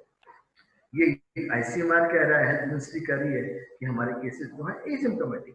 मैंने ऑलरेडी डिस्कस कर लिया गुड और बैड क्या है। I feel it's a good thing. अभी क्या सिचुएशन है? वायरस तो है, आराम से इंडिया में बैठा हुआ है, अच्छे अच्छे रामायण महाभारत के शो देख रहा है, इतने जल्दी वायरस नहीं जाता है। अभी हम क्या सुन रहे हैं? वायरस के साथ में जीना पड़ेगा। अरे कोई वायरस के साथ में थोड़ी जीता है, वायरस के बावजूद जीना है। वायरस के साथ में नहीं जीना है, मेरे को कोई घर के अंदर थोड़ी वायरस लाके उसके साथ में रहना है, मेरे को वायरस के बावजूद जीना है। I don't have to live with virus, I have to live my normal life despite virus. क्या कर सकते हैं, किससे कैसे रास्ता आगे निकलेगा? पहले तो ये समझ लें कि हमको क्या मेडिकल हेल्थ केयर क्या करनी है। मैं इकोनॉमिक की बात नहीं करूंगा क्योंकि वो मेरा सब्जेक्ट नहीं है, साइकोलॉजी की बात नहीं करूंगा, पर मेडिकली मैं जरूर डिस्कस करना चाहूंगा आपसे। दादा दादी और छोटा बच्चा, ये है हमारी हाई रिस्क पॉपुलेशन। 1 साल से नीचे का बच्चा, 2 साल से नीचे का बच्चा और दादा दादी, ये हमारी हाई रिस्क पॉपुलेशन है। हमको इनको बचाना है। हमने इनको बचा लिया तो कोविड से डेथ बच गई, बंद हो गई, समझ लीजिए। अभी होता क्या है, ये जो पॉपुलेशन है ना दादा दादी की, ये घर में फ्री है, मम्मी पापा काम में लगे हुए हैं। मेरे हॉस्पिटल में होता क्या है, बच्चे को दिखाने लाना होगा ना तो दादा दादी आएंगे, या नहीं भी आए होंगे, मम्मी भी आई होगी तो उसके साथ में अकाउंट नहीं करेंगे और बड़े सीरियस होकर मेरे बच्चों को कुछ हो तो नहीं जाएगा। मुझे उनको बताना पड़ता है कि भाई लोग, आपके बच्चे को हुआ तो वो खेलते खेलते अच्छा हो जाएगा, पर अगर आप बीमार होते हो तो आपको हॉस्पिटलाइज होना पड़ेगा, आपकी बीमारी बड़े लेवल की होगी। आप सीनियर सिटीजन को बीमारी ज्यादा पकड़ती है, तो ये जो पॉपुलेशन है इसको कहाँ नहीं जाना है, हॉस्पिटल में जाना है, फार्मेसी में नहीं जाना है, दवा लेने के लिए ये लोग नहीं जाएंगे। वहां पे अक्सर पेशेंट दूसरे होंगे, हो सकता है कोई कोविड का पेशेंट हो। अक्सर ये लोग जो है भीड़ भाड़ वाली जगह पे, वेजिटेबल वेंडर है, मिल्क वेंडर है, छोटे मोटे काम ये सब लोग करते रहते हैं। नहीं, ये नहीं करना है हमको। इनको घर के अंदर दादा दादी को लॉकडाउन में रखना है, नाना नानी को लॉकडाउन में रखना है। उनका लॉकडाउन नहीं खुलेगा, लंबे समय तक नहीं खुलेगा। क्या करते हैं बेचारे ये पॉपुलेशन, पूरे टाइम टीवी देखते रहते हैं, यहाँ बंद कर। अपने जमाने की गीत सुनिए, देवानंद के गाने सुनिए, राज कपूर के गाने सुनिए, खुश रहिएगा। पूरे टाइम न्यूज सुना, इतने लोग यहाँ पे मर गए, इतने लोग वहां पे मर गए, इतने लोगों को बीमारी हो गई, और पूरे टाइम टेंशन। फर्क वो छोड़ के अपने अच्छे कुछ कंस्ट्रक्टिव काम करिएगा, म्यूजिक सुनिएगा और अपना दिन खुशी खुशी पसार करें। एक बहुत जरूरी चीज होती है रूटीन।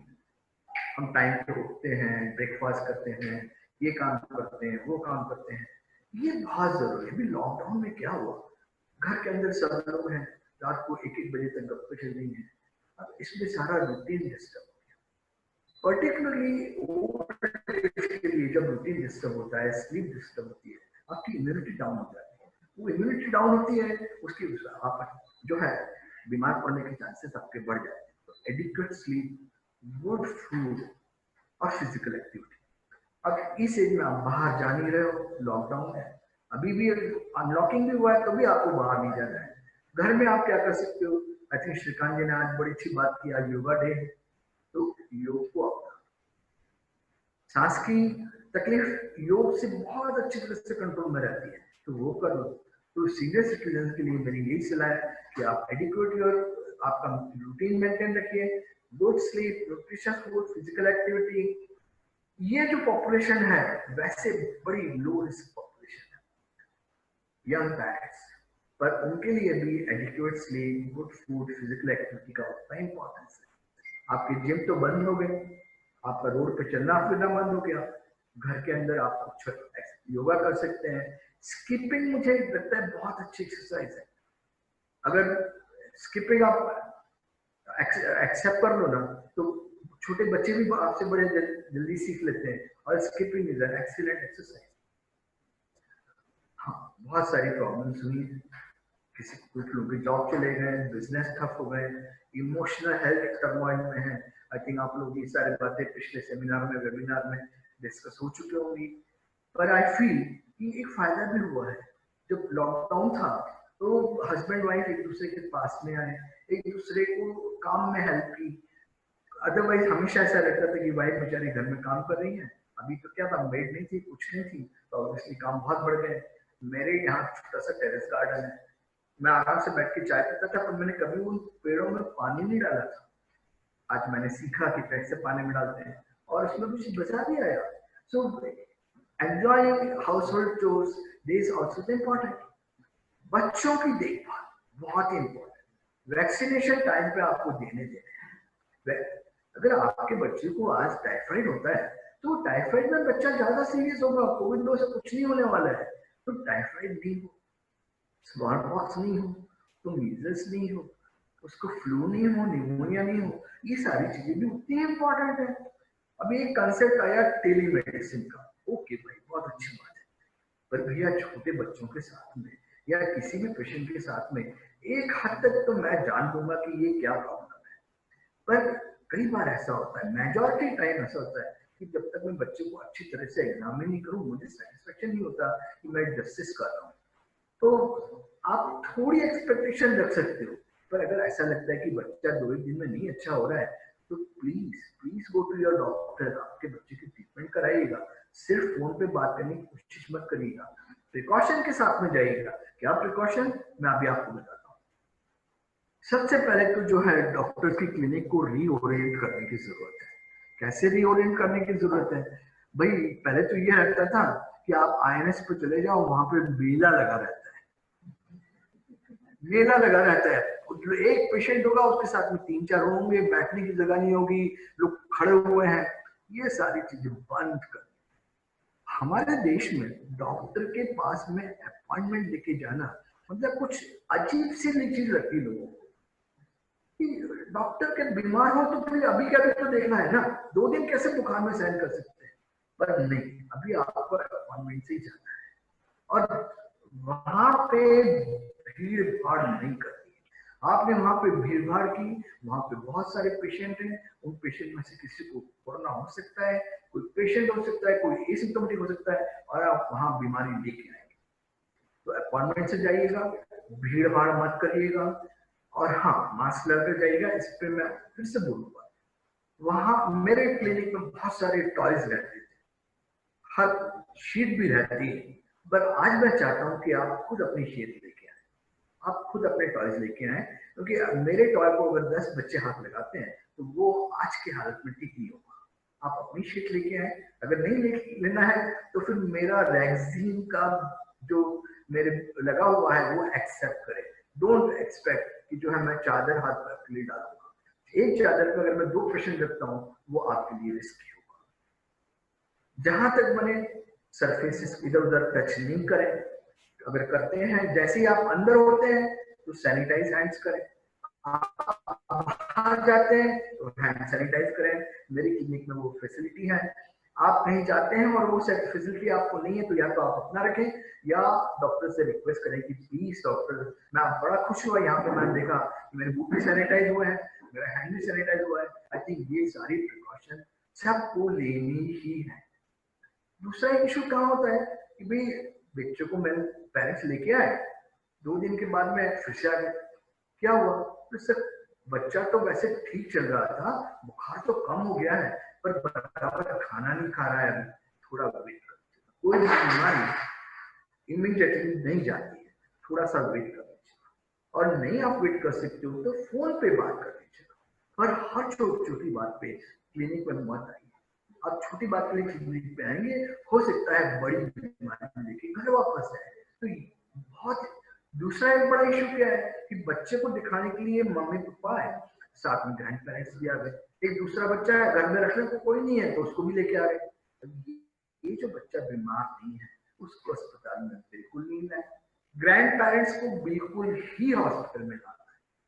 मैंने तो मना करके रखा हुआ है, मेरे बोर्ड मार के रखे हुए हैं, उसके बावजूद भी रोज बोलना पड़ता है कि भाई आप नहीं आओ, मम्मी पापा में से कोई आके दिखा जाए। दोबारा रिपोर्ट दिखाने आने का है, फिर 4 लोग आ गए, नहीं सिर्फ एक जन आदमी है, जिससे क्राउडिंग नहीं। तो सोशल डिस्टेंसिंग को हमको वहां भी पालन करना है। अभी मेरे पास में किसी भी हॉस्पिटल में इतनी जगह नहीं होगी कि मैं जो हूँ आपको बहुत सारी फैसिलिटी दे सकूं। आपको खुद को भी समझना है कि अगर सपोज क्लिनिक में बैठने की जगह नहीं है तो आप थोड़ी देर खुली हवा में खड़े रह लीजिए, बाहर अगर बेंच है वहां पे बैठिए। आप मेरी गंदी क्राउडेड क्लिनिक के अंदर बैठेंगे, वहां पे गंदगी होगी, गंदगी इन टर्म्स ऑफ हवा की गंदगी। तो वो जो चीज है उससे आप दुनिया में खड़े रहेंगे, वो ज्यादा अच्छा होगा। और हाँ, no mask no entry, absolutely. दूसरा क्या है, मास्क का जो कंसेप्ट इवॉल्व हुआ ना, तो कुछ इस तरह से इवॉल्व हुआ कि जनरल पब्लिक को क्लॉथ मास्क चल जाएगा, पर क्लॉथ मास्क के नाम पर लोग बात क्या करते हैं, हल्का सा रुमाल बांध दिया, ये नहीं। आपको एक 3 लेयर का अच्छा मास्क होना ही चाहिए। आज की सिचुएशन में मास्क अपनी वैक्सीन है, वैक्सीन से ज्यादा जरूरी है। कोई वैक्सीन आपको 100% प्रोटेक्शन नहीं देता है, कोई ऐसी बीमारी नहीं जो इसमें वैक्सीन 100% प्रोटेक्शन दे। तो आपको मास्क लगाना बेहद जरूरी है, और अच्छी क्वालिटी का मास्क। हो सकता है आपका थोड़ा मास्क में खर्चा बढ़े, पर वो जरूरी है। आप घर बाहर से घर आए तो मास्क धो डालिएगा साबुन से, दोबारा वही मास्क दोबारा मत यूज करिएगा। डॉक्टर की क्लिनिक में जब आप जाते हैं, वहां का वातावरण गंदा है। बहुत अच्छी क्लिनिक क्यों ना हो, महावीर हॉस्पिटल है, क्राइस्टा हॉस्पिटल है, INS है, बहुत अच्छे वेटिंग हॉल है, पर वहां की हवा गंदी है। वो गंदी हवा में आपको सिंपल कपड़े का मास्क नहीं चलेगा, आपको सर्जिकल मास्क ही चाहिए। तो अगर डॉक्टर आपको बोलता है कि आप मेडिकल स्टोर से मास्क लेके मास्क पहन के आइएगा, वो आपके हित में है, आपके लिए है। वो तो बेचारा मास्क पहन के शील्ड लगा के बैठा हुआ है, प्रोटेक्टेड है। ओपन तो आप हो, प्रॉब्लम आपको है। तो मास्क को समझिए, मास्क बहुत जरूरी है। और हाँ, आज ही नहीं, आने वाले 5-6 महीने तक मास्क आपकी जिंदगी का हिस्सा बन के रहने वाला है। उसको एक्सेप्ट करिएगा। ठीक है, आप फैशनेबल मास्क भी बना सकते हो सकता है ये इंडस्ट्री भी पिकअप हो, जैसे श्रीकांत जी बोल रहे थे, पर मास्क आज के जमाने के लिए, आज के टाइम के लिए बहुत जरूरी चीज है। और जैसे मैंने पहले भी बताया था, नाक बंद करिए, मुंह बंद करिए, आंख बंद करिए, आपकी बंद रखिए। ये ओपन रहेंगे तो आपको पूरा फायदा नहीं मिलने वाला है। अक्सर सवाल आता है कि कोविड के सामने हम इम्यूनिटी बढ़ा सकते हैं क्या? हाँ, थोड़ा बढ़ा सकते हैं, कुछ कर सकते हैं। क्या कर सकते हैं? ये रहा आपका 50 मिलीग्राम जिंक रोज, 2000 units vitamin D, 500 milligram vitamin C. ये आपका कोविड के अगेंस्ट इम्यूनिटी बढ़ाने का एक फॉर्मूला, कैप्सूल, इतना आप रोज लीजिएगा। और ये हर इंसान ने लेने का है, सिर्फ डॉक्टर्स के लिए नहीं है। डॉक्टर्स की प्रिकॉशन अलग है, उसके लिए मैं यहाँ पे डिस्कस नहीं करूंगा। जनरल पब्लिक को, जनरल मासेस को ये रोज लेना है। जरूरी नहीं है कि आप हर कोई दवा के फॉर्म में लें, पर अनफॉर्चुनेटली विटामिन डी एक ऐसी चीज है जो आपको सिर्फ सन रेज से मिलती है। तो विटामिन डी आपको मेडिसिन से लेनी पड़ेगी। विटामिन सी आप आंवले में से भी ले सकते हैं, रोज का एक आंवला खा लीजिएगा, आपको पूरा विटामिन सी मिल गया। जिंक के लिए आप क्या करेंगे? जिंक के लिए आप अगर आप दवा लेते हैं तो दवा 50 मिलीग्राम की मिलती है गोली, आप वो ले सकते हैं। अगर ना लेना चाहो तो आपको ये चीजें जरूर है। ड्राई फ्रूट्स में कैशियो है, बादाम है, अखरोट है, पिस्ता है, सब में पूरी मात्रा में। आप बोलेंगे बड़ी हाईफाई चीजें बोल दी आपने। गरीब लोग क्या करेंगे? आप पीनट खा लीजिए, जिसे अपन सिंग चना बोलते हैं, बहुत ही अच्छी चीज है। सिंग चना गुड़ ले लीजिएगा। इवन सीड्स जो बोलते हैं ना, आप अलसी के सीड्स हैं, वाटरमेलन सीड हैं, आपके पंपकिन के सीड्स हैं, ये भी मिलते हैं, बड़े सस्ते होते हैं, ये आप खा लीजिए। मिल्क प्रोडक्ट्स बहुत अच्छी चीज है। मिल्क प्रोडक्ट में खास करके दही यूजुअली हमारे फूड का रोज का हिस्सा होता है, अभी आप थोड़ा और बढ़ा दीजिएगा।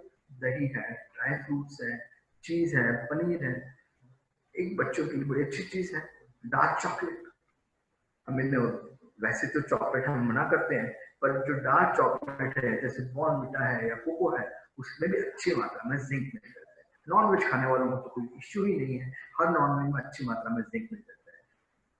जिंक का एक नंबर है कोरोना के अगेंस्ट इम्यूनिटी बढ़ाने में। Zinc number 1, vitamin D number 2, vitamin C number 3, और सबसे ज्यादा जरूरी सनलाइट। अब बोलोगे सनलाइट में क्या है? सनलाइट में क्या नहीं है? सोलर पावर के भरोसे दुनिया चलने वाली है आगे। सोलर पावर मेरे शरीर के लिए बेहद जरूरी है, बेहद जरूरी। सोलर सनलाइट में से मुझे बहुत एनर्जी मिलती है, बहुत सारी ऐसी चीजें जो हम जानते ही नहीं है। इसमें से जो हमारे शरीर में सीरोटोनिन बनता है, मेलेटोनिन बनता है, ये सारी चीजें जो हैं हमारे शरीर की इम्यूनिटी बढ़ाती है। धूप में आप 15 मिनट खड़े रहिएगा, एक 40% आपका बॉडी कवर करके और 50-60% बॉडी एक्सपोज करके 15 मिनट, सिर्फ 15 मिनट, और आपको पूरे दिन भर की एनर्जी मिलेगी। इतना जरूरी है। सूर्य नमस्कार की जो हम बात करते हैं ना, हम कहाँ कर रहे हैं सूर्य नमस्कार? आपके बेडरूम में नहीं, छत पे करिए ना। छत पे आप करिए और आपको क्या नहीं मिला, सब कुछ मिल गया। बेहद जरूरी चीज। हमारी दादी माँ बोलती थी, सर्दी हो गई ना बेटा, ये हल्दी का दूध पी लो, गोल्डन मिल्क। अब ये गोल्डन मिल्क जिसे बोलते हैं पेटेंटेड हो रहा है, अमेरिका में गोल्डन मिल्क पेटेंटेड हो रहा है, पेटेंटेड बिक रहा है, उसकी कीमत 10-10 गुना बढ़ रही है। और मेरी दादी मुझे मेरे जमाने में बोलती थी, बेटा सर्दी हुई है ना, कुछ मत कर, थोड़ी सी लौंग खा ले, थोड़ा अदरक खी ले। हमने इन चीजों को बड़ा मूर्खाई भरी माना। वो जो विटामिन सी की गोली में जैसे सब कुछ है, इसमें कुछ नहीं, इसमें बहुत कुछ है। एक बहुत बड़ा सत्व है जिसे हम बोलते हैं कुरकुमिन। ये करकुमिन क्या है? ये हमारी सांस नली की रोग प्रतिकारक शक्ति है। कहाँ मिलता है ये? अदरक में, तुलसी में, हल्दी में। अरे थोड़ी सी हल्दी वाला दूध लिया, थोड़ी कच्ची हल्दी अदरक खा ली, अदरक का जूस लिया, 2 एक जो है लविंग चूस लिए, और मुखवास तो हम रोज खाते हैं खाने के बाद में, आंवले का मुखवास रखिए। आप आंवले का सुबह शाम मुखवास थोड़ा सा ले लो, आपकी इम्यूनिटी है। अभी आगे क्या होने वाला है? 1 महीने बाद, 2 महीने बाद, 3 महीने बाद स्कूल तो खुलेंगे, खोलने ही पड़ेंगे। कब तक बंद रखेंगे? हमारे बच्चों को हमने मास्क की हैबिट डालनी पड़ेगी, उनको सिखाना पड़ेगा। पर वो कब सीखेंगे? जब वो देखेंगे कि मम्मी पापा भी मास्क पहनते हैं, वो देखेंगे कि माँ पापा जो है घर से मास्क लगा के बाहर निकले ऑफिस जाने के लिए। बच्चा जो है ना माँ बाप को इमिटेट करता है, वैसे सीखता है। बेटा मास्क लगा ले, नहीं, अगर आपने मास्क लगाया तो उसने खुद ने लगाने का, उसने इमिटेट करके सीखना है। तो मास्क लगाना बेहद जरूरी है। हमारे देश में क्यू में खड़ा रहना मतलब जैसे कुछ एक इंफियरिटी कॉम्प्लेक्स, यार बहुत क्यों लगता है, क्यों खड़ा रहना। 2-3 दिन पहले की बात है, मैं किसी दुकान में गया और वहां पे देखा अंदर 2-3 लोग थे, छोटी सी दुकान थी।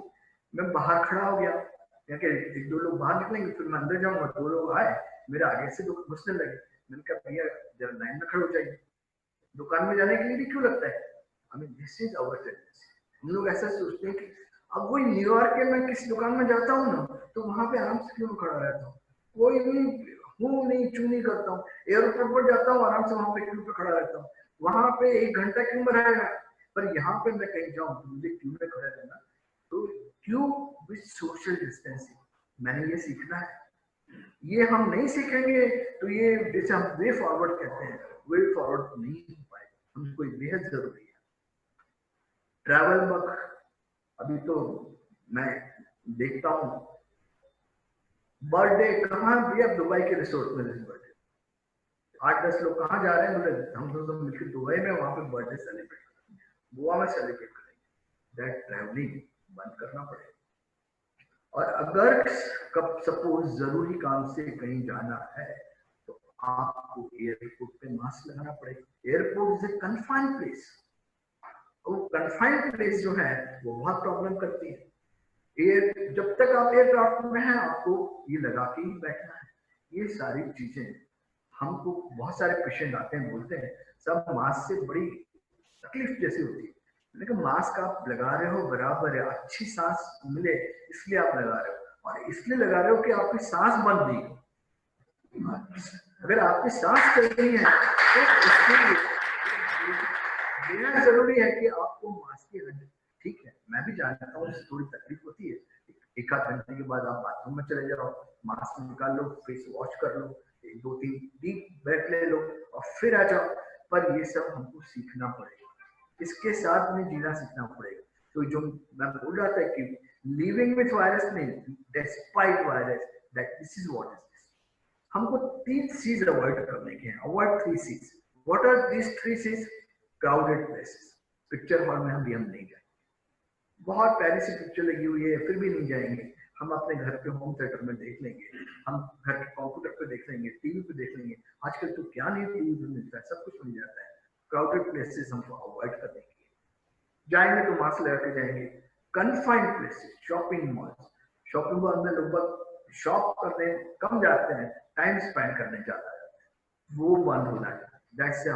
अभी फॉर्चुनेटली ये नहीं खुले हैं, पर जब खुलेंगे तब भी हमको इस बात का ध्यान रखना पड़ेगा कि अगर हम वहां जाते हैं तो सिर्फ काम से काम आपने शॉपिंग की, निकल गए, ये नहीं कि 2-3 घंटे वहां पे पड़े हुए हैं। एक्सरसाइज का पिछले कुछ सालों से एक ही ये हो गया था, जिम, मसल प्रोटीन खाना है, पर अभी की हालत में जिम एक ही चीज को बहुत सारे लोग हाथ लगाएंगे, वो एक्सेप्टेबल नहीं। कहां तक आप सैनिटाइज करोगे, तो जिमिंग नहीं होगा। वेस्टर्न कल्चर, चीक पे जो है आपने किस करना है, शेक हैंड करना है। हमारा नमस्ते बहुत अच्छा है, अभी हमको हगिंग नहीं करना है, हमको किसिंग नहीं करना है। हमको इटली में सोशल कस्टम है कि वो एक दूसरे से मिलते हैं तो चीक पे किस करते हैं, और Italy suffered a lot because of this. तो हमको ये सारा जो वेस्टर्न कॉपी है बंद करना है। हमारा कल्चर नमस्ते का है, बहुत अच्छा है, और उसी को हमको आगे बढ़ाना है। आगे आने वाले पार्टीज होंगी, वो पार्टीज मास्क के साथ में करिएगा। वॉन्डरिंग लिस्ट, यार बोर हो रहे हैं, चलो अशोक पान वाले के पान खा के आ जाते हैं, वो जन स्कूटर पे पैकेज चले गए, वो बंद करना पड़ेगा। तो उसके साथ में कोरोना पीछे लग गया, तो ये सारी चीजें जो है चेंज करनी पड़ेगी। एक दिन मेरी ग्रैंड डॉटर जिद पे आ गई, नाना प्लीज मेरे 2-3 दोस्तों के साथ में मिलवाओ ना, वेकेशन है, क्या करेंगे। सवाल था कहाँ मिलवाओ, कैसे मिलवाओ। अगर कहीं जाना ही हुआ तो आप ओपन प्लेस में जाओ, गार्डन में चले जाओ, फार्म हाउस में चले जाओ, जहाँ पे खुली हवा है। उनको आप शॉर्ट में मत लेके जाओ, उनको आप मॉल्स में मत लेके जाओ, तो ओपन प्लेस में खेलो। खेलना तो बच्चे के लिए बहुत जरूरी है। क्या खेलोगे, कौन से खेल खेलोगे? बैडमिंटन बहुत अच्छा है, टेबल टेनिस अच्छा है, टेनिस अच्छा है। क्या नहीं खेलना है? कबड्डी नहीं खेल सकते, खो खो नहीं खेल सकते, बास्केटबॉल है, वॉलीबॉल है, जिसमें एक बॉल को 20 लोग हाथ लगा रहे हैं, वो चीजें अवॉइड करनी है। तो उनको सीखना पड़ेगा, सोचना पड़ेगा कहाँ पे क्राउडिंग से प्रॉब्लम हो सकती है, वो अवॉइड करने का है। कुछ लोग बहुत जोर से बोलते हैं, और जो एसिम्प्टोमेटिक केसेस होते हैं उनके मुंह में से जो वायरस निकलता है वो उनकी आवाज के साथ निकलता है। मैं बात कर रहा हूँ, बहुत जितनी जोर से बात करूंगा, जितनी फोर्स से बात करूंगा, उतना वायरस भागेगा। तो लोगों को थोड़ा लो वॉइस में, या कोई ऐसी जगह है जहाँ पे बहुत सारे लोग साथ में बतिया रहे हैं, बहुत सारी बातें कर रहे हैं, वो अवॉइड करें। ऐसा देखने में आया है कि यूनिवर्सिटी की कैफेटेरिया में वायरस बहुत तेजी से फैलता है, पर यूनिवर्सिटी की लाइब्रेरी में वायरस नहीं फैलता। वहां पर वायरस इसलिए नहीं फैलता कि लोग आप शांति से बैठे हुए हैं, बात कम कर रहे हैं। तो crowded cafeteria, noisy cafeteria, noisy restaurant, ये सारी चीजें हमको अवॉइड करनी है। चलो मान लिया कि ये सब कुछ हुआ, उसके बाद में भी कोरोना हो ही गया, डॉक्टर ने डायग्नोज कर दिया कि आपके हस्बैंड को कोरोना है। रोना धाना चालू हो गया। क्या हो गया? जैसे कोरोना मीन्स डॉक्टर ने कुछ डेथ वारंट लिख दिया हो। मैं चाहूंगा कि आप ये चार्ट थोड़ा सा समझें।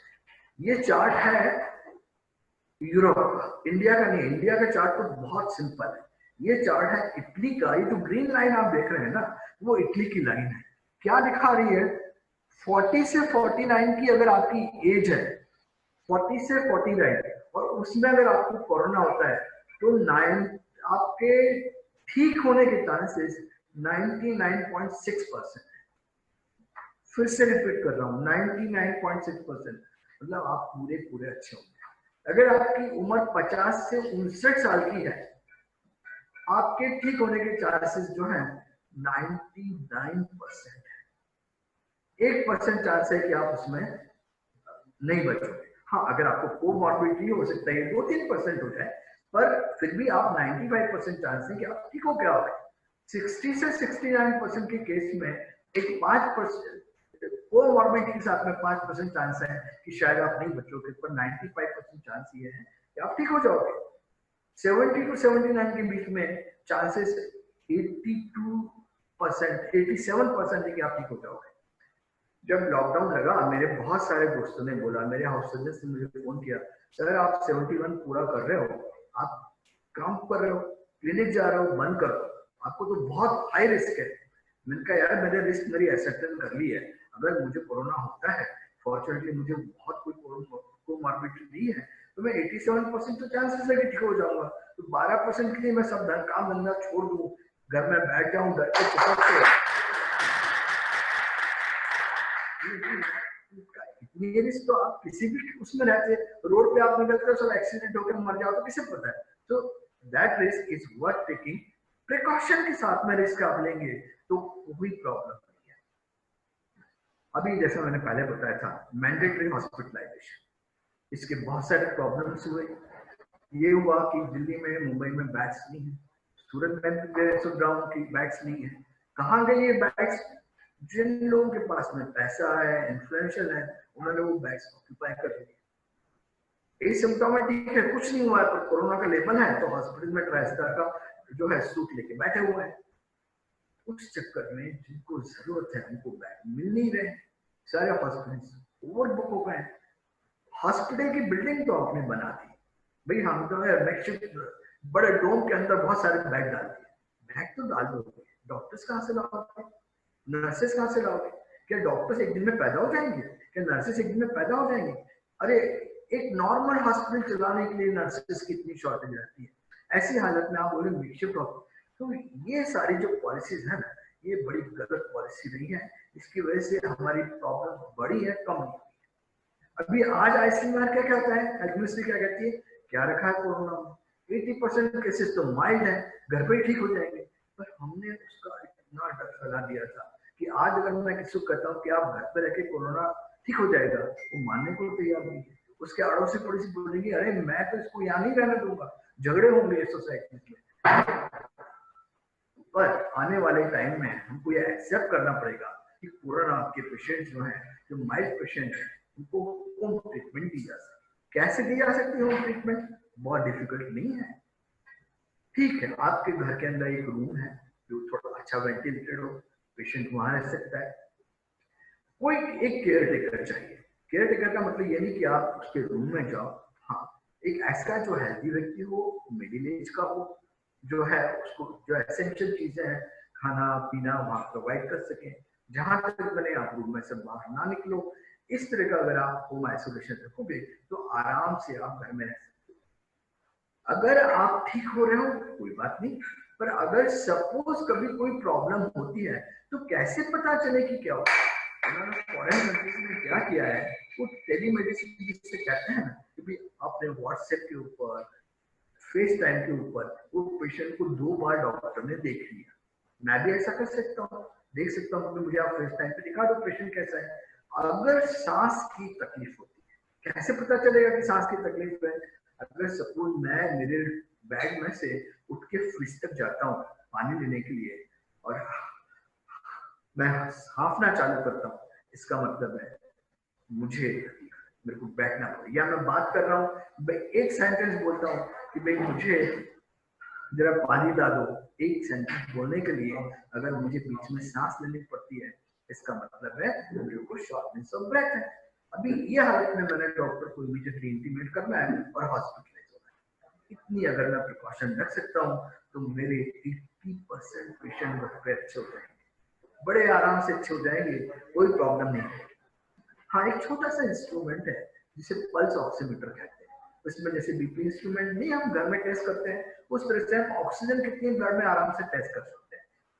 1,500-2 हजार रुपए का मिलता है, आजकल हर डॉक्टर के पास में भी होता है, वहां पे जाके आप टेस्ट करवा सकते हो या इवन रेंट कर सकते हो। मैं अपने पेशेंट को भी 2-4 मेरे घर क्लिनिक में है, एक दे दिया कि भाई तू घर पे रख ले, बाद में जो है वापस कर देना। तो उससे अगर सपोज ऑक्सीजन सैचुरेशन ड्रॉप हो रहा है तो इमीडिएटली आप डॉक्टर को इंटीमेट करके, तो ये सारे प्रिकॉशन है जिनके साथ में आप घर पे रह के ट्रीटमेंट ले सकते हो। कोई डाउट नहीं है कि ये बहुत बड़ी बीमारी है, पूरे वर्ल्ड में फैली हुई है, बहुत परेशान किया हुआ, बहुत सारी डेथ हुई और भी होगी। पर हमारा जो फियर है, जो हमारा कंफ्यूजन है, जो हमारा पैनिक है, उसकी वजह से प्रॉब्लम बहुत बड़ी बन गई। ये प्रॉब्लम हम फेस कर सकते हैं, इसके बावजूद हम हमारा धंधा पानी, क्लिनिक, स्कूल सब चला सकते हैं। थोड़ी प्रिकॉशन है, उन प्रिकॉशन के साथ में कोरोना के बावजूद हम अपनी जिंदगी अच्छी तरह से जी सकते हैं। ये लड़ाई आज से नहीं चल रही है, सालों से सदियों से चल रही है। एक जमाना था जब कोलेरा में लोग पूरा का पूरा बंगाल कोलेरा में खलास हो गया था। एक जमाना था जब स्मॉल पॉक्स में पूरा के पूरे शहर वाइप आउट हो जाते थे। एक जमाना था जब टीबी में लोग वाइप आउट, एक जमाना था जब फ्लू में मर गए थे। आपको स्पेनिश फ्लू की बात पता ही होगी, 1920 में करोड़ों लोग मर गए थे। ठीक है, ये जो जर्म्स हैं, उनके जो जीन्स हैं, उनमें और मेरे ब्रेन के अंदर फाइट चल रही है। Human brain is most evolved thing in the world, और डेफिनेटली मेरा जो ब्रेन है वो इस वायरस को भी डिफीट देने वाला है, डेफिनेटली डिफीट देने वाला है। बस हमको थोड़ी प्रिकॉशन रखने की है, और ये जो प्रिकॉशन मैंने आपको बताई, that is the way forward to corona.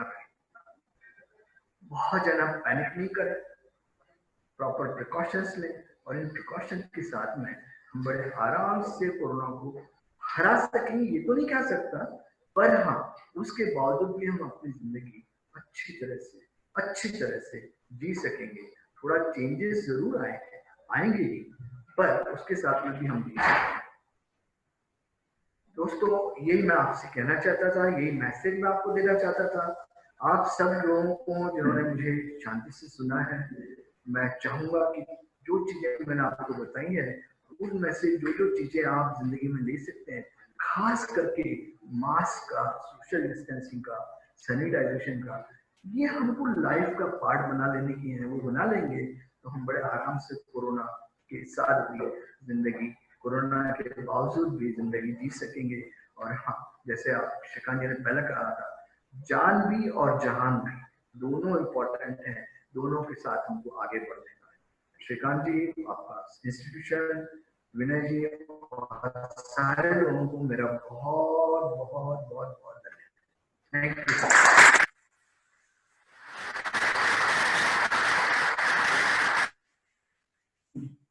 Thank you doctor साहब। कुछ क्वेरीज हैं तो मैं विनय भाई से बोलूंगा कि 3-4 इंपॉर्टेंट क्वेश्चन जो पब्लिक इंटरेस्ट में है वो आपसे हम शॉर्ट में कवर कर लेंगे। विनय भाई कृपया क्वेश्चन है, how can we identify asymptomatic patient of corona? Gajanand Gandhi पूछ रहे हैं डॉक्टर।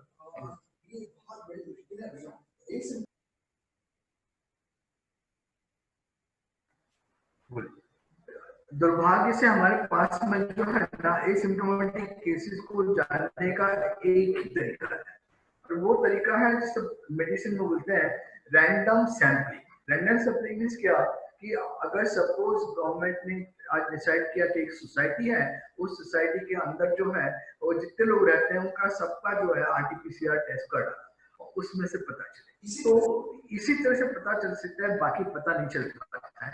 हम लोग अब तक क्या कर रहे थे, जो लोग जैसे कोई पेशेंट किसी एरिया में मिला, तो उस एरिया के आजू बाजू के जो घर हैं, 400-500 जो फैमिलीज हैं, उनको सैंपलिंग कर रहे थे, और वो सैंपलिंग में से पता चल रहा था कि ये एसिम्प्टोमेटिक केसेस है, और उनको फिर क्वारंटीन कर रहे थे। जो आपने सुना होगा समरस वगैरह में जो पेशेंट रखे जाते थे, वो इस तरह के। पर बाकी और कोई तरीका नहीं है ये जानने का कि इस व्यक्ति को एसिम्प्टोमेटिक कोरोना है। Random sampling, that is the only way. Next question sir, जो 15% केसेस जो हॉस्पिटलाइज होते हैं, जो सीवियर और मॉडरेट होते हैं, उनसे after they recover, do their quality of life returns to normal or the insult of the lungs something remains normal? देखिए 5% जो केस है ना, जो क्रिटिकल होते हैं, 15% जो केस आप हॉस्पिटलाइज की बात कर रहे हैं ना, उसमें मॉडरेट और सीवियर केस हैं कि डिसीज की 5 स्टेज है। एक तो प्री सिम्प्टोमेटिक, उसके बाद में माइल्ड, मॉडरेट, देन सीवियर और क्रिटिकल। मॉडरेट टू सीवियर जो केस हैं वो वार्ड में रहते हैं, वही ठीक हो जाते हैं। जो वेंटिलेटर पे जाते हैं, अब जो पेशेंट वेंटिलेटर पे जाता है ना, उसके साथ में क्या है, बहुत सारी दूसरी चीजें पीछे लग जाती है। एक तो ये भी होता है कि उसको कुछ ऑलरेडी बीमारियां होती हैं, जैसे उसको हाइपरटेंशन हुआ या डायबिटीज हुआ या और कोई बीमारी होगी, वो भी वर्सन करती है। साथ में बिकॉज इस इंसान की इम्यूनिटी खराब होती है, वेंटिलेटर पे आपने डाला तो उसको कुछ सेकेंडरी इन्फेक्शन भी हो सकते हैं। इस तरह से वो प्रॉब्लम्स आती है। पर जो पेशेंट वेंटिलेटर पे नहीं गए हैं और जो सिर्फ वार्ड में रह के ठीक हो गए हैं, उनके लंग्स नॉर्मल हो जाते हैं, उनको बाद में कोई प्रॉब्लम नहीं आती। Sir, once you get corona and after hospitalization or at home you become well, what are the chances that you can get it again, sir? दो वर्ड है, एक वर्ड है रिलैप्स, कोरोना का री इन्फेक्शन, और दूसरा वर्ड है रीडिटेक्शन। क्या हुआ है कोरिया में, चाइना वगैरह में ये बात देखने में आई कि कुछ लोगों को आपने कोरोना की ट्रीटमेंट दी, वो अच्छे हो गए। जब आपने डिस्चार्ज किया था तब आपने टेस्ट की, उसकी जो टेस्ट की वो टेस्ट नेगेटिव आई, आपने उसको डिस्चार्ज कर दिया। उसके कुछ दिनों के बाद में, एक आध महीने के बाद में या 2-3 वीक के बाद में आपने जो है किसी वजह से उसको सपोज रीटेस्ट किया, तो वो टेस्ट फिर से पॉजिटिव आई। अब ये सवाल आया कि ये आदमी को क्या कोरोना फिर से हुआ है? उनको कोई सिम्टम नहीं रहता, वो बीमार नहीं रहते हैं। अब हम थोड़ा सा एक जो टेस्ट है ना आरटीपीसीआर, उसको समझ लें। आरटीपीसीआर टेस्ट में हम वायरस नहीं डिटेक्ट करते हैं, वायरस के पार्टिकल डिटेक्ट करते हैं। वायरस का एक छोटा सा पोर्शन है जिसको हमने उस जीन को पकड़ लिया, वो टेस्ट कर रहे हैं। अब वो जो वायरस डिटेक्ट हो रहा है वो लाइव वायरस है कि नहीं, ये भी हमको पता नहीं चलता है। सिर्फ टेस्ट पॉजिटिव है नेगेटिव है इतना ही पता चलता है। उसके लिए वायरस कल्चर करना पड़ता है, but that is very difficult, और नॉर्मल कंडीशन में वो नहीं होता है। कुछ लोगों में ऐसा रहता है कि वायरस गले के अंदर जो वायरस का पार्टिकल है वो लंबे समय तक पड़ा रहेगा। नॉर्मल कंडीशन में 7 दिन में 14 दिन में वायरस के पार्टिकल्स क्लियर हो जाते हैं, पर डेड वायरस लंबे समय तक पड़ा रहता है। और वो जो वायरस है कई बार भी डिटेक्ट होता है। आप बोलेंगे जब डिस्चार्ज में टेस्ट किया था तो वो टेस्ट क्यों नेगेटिव हुआ? अभी क्या होता है, हम जो आरटीपीसीआर की जो टेस्ट करते हैं वो टेस्ट करने वाले की भी ये बड़ी रिस्की होती है। आपने देखा होगा एक ग्लास शील्ड रहती है, ग्लास स्क्रीन रहता है, उसके अंदर एक छेद है, उसमें से उसने हाथ निकाला, आपके गले के अंदर डाला। अभी कभी कभी ऐसा होता है कि आपने गले में या नाक में जो टेस्ट डाला है या जो स्टिक डाली है वो उस जगह पे नहीं है जहां पे वायरस है, तो वो टेस्ट नेगेटिव आ जाएगी। या फिर जो है वायरस कम, बहुत ही कम मात्रा में दिखा भी, बाद में जो है दूसरी बार जब टेस्ट किया वो जो टेस्ट दोबारा हुआ उसमें वो डेड वायरस के पार्टिकल आपको दिख गए। तो mostly they are redetected cases rather than reinfected cases. Normally ऐसा देखने में आया कि एक बार बीमारी होती है ना तो एटलीस्ट 3-4 महीने तक तो जो है शरीर के अंदर जो एंटीबॉडीज हैं या इम्यूनिटी है वो इतनी मात्रा में रहती है कि बीमारी दोबारा न आए। सर आपने बताया आरटीपीसीआर टेस्ट के हिसाब से actually there are scores of asymptomatic people और एक्चुअली 100 टाइम्स लोगों को असिम्प्टोमेटिक हो ऐसी पॉसिबिलिटी है। तो exactly is this the herd immunity या what exactly does herd immunity mean sir? देखिए आप आज समझिए मेरे देश में आज हर्ड इम्यूनिटी जो है ना विनय जी कब आती है जब करीबन 60-70% पॉपुलेशन में बीमारी हो चुकी हो। आज आप देखिए मेरे देश में क्या हालत है कि अगर आज 3,80,000 केस है, 4 लाख आप समझ लीजिएगा, ये 4 लाख को आप 100 से मल्टीप्लाई करिएगा, कितने केस हुए? 4 करोड़। 4 करोड़ हुए ना। अभी 4 करोड़ बहुत बड़ी बात नंबर बहुत बड़ा है, पर मेरे देश की आबादी कितनी है? 135। उसके मामले में 4 करोड़ कितने हुए? 3%। तो 3% पॉपुलेशन को आज बीमारी होती है, सबको ये बीमारी और भी बढ़ी। और आज की जो सिचुएशन है ये 4 लाख की जगह आप बढ़ के जो है एक 10 लाख को भी पहुंचे, तो भी जो है मेरे देश की आबादी इतनी बड़ी है कि उसमें हर्ड इम्यूनिटी आते आते बहुत टाइम लगता है। आएगी, जरूर आएगी। और ये कब आएगी? आने वाले 6 महीने बाद, 8 महीने बाद। तो इसीलिए मैं आपसे कह रहा हूँ कि 6-8 महीने है ना, वो हमको कोरोना के बावजूद हमारी नॉर्मल जिंदगी जीना है। तो ये पॉसिबल नहीं है आप बोलोगे कि भी जो है वो 200 टाइम्स हो गए और 10 लाख केसेस हो गए, कितना हुआ भैया, 20 करोड़ हुआ ना, एक और 100 करोड़ लोगों को तो बीमारी हुई नहीं है, वो धीरे धीरे धीरे धीरे हो सकती है। जरूरी नहीं कि हर किसी इंसान को बीमारी होगी, बहुत सारे लोगों को नहीं भी होगी। हर्ड इम्यूनिटी का कंसेप्ट आते आते टाइम लगना है, वैक्सीन का आने आते टाइम लगना है, तब तक हमको जो हमारे पास में है उसका पूरा पूरा सदुपयोग करके जिंदगी जीनी। और उसमें सबसे इम्पोर्टेंट चीज है मास्क। सर, एक कॉमन मैन का सोचना था कि ये गले और लंग्स तक ही आती है। आपने एक जानकारी दी कि कुछ केसेस में ये हार्ट, किडनी और लंग मतलब ब्रेन में भी जाती है, तो उसके बारे में थोड़ा सा विस्तार, वो दूसरी ऑर्गन में जाती है, ऐसे केसेस आ रहे हैं या सब क्या एग्जैक्ट? हाँ, ऐसे केसेस हैं भैया, बहुत सारे कोरोना के केसेस ऐसे हैं। कई बार आपने सुना होगा कि कोरोना हुआ और हॉस्पिटल में लाया नहीं लाया, एक्सपायर। अभी कैसे एक्सपायर होते हैं? ये जो लोग हैं इनके हार्ट में भी रिसेप्टर है, हार्ट की भी बीमारी हो गई, तो लंग तो निमोनिया है, धीरे धीरे करके आपको किल करेगा, पर हार्ट की बीमारी हुई, हार्ट ने इमीडिएटली काम करना बंद कर दिया और जो है वो व्यक्ति हार्ट फेलियर में मर गया। तो किडनी है, किडनी के अंदर वायरस है, तो नेचुरली फेल हुए। अब किडनी के जो फेल हुए ऐसे लोगों को जो है आपको डायलिसिस रखना पड़ेगा। तो ये जो सीरियस केसेस हैं, तो वेंटिलेटर, डायलिसिस, ऐसी हालत में तक रहना पड़ता है। तो एक्चुअली जो है वायरस के जो 4 चीजें हैं, लंग्स के अलावा ये जो है हार्ट में जा सकता है, किडनी में जा सकता है, ब्रेन में जा सकता है, इवन अपने पेट में भी जा सकता है। उसमें भी वायरस होगा, वायरस इंटेस्टाइन में होगा, तो उसकी वजह से आपको वॉमिट, लूज मोशन, इस तरह की प्रॉब्लम भी होती है।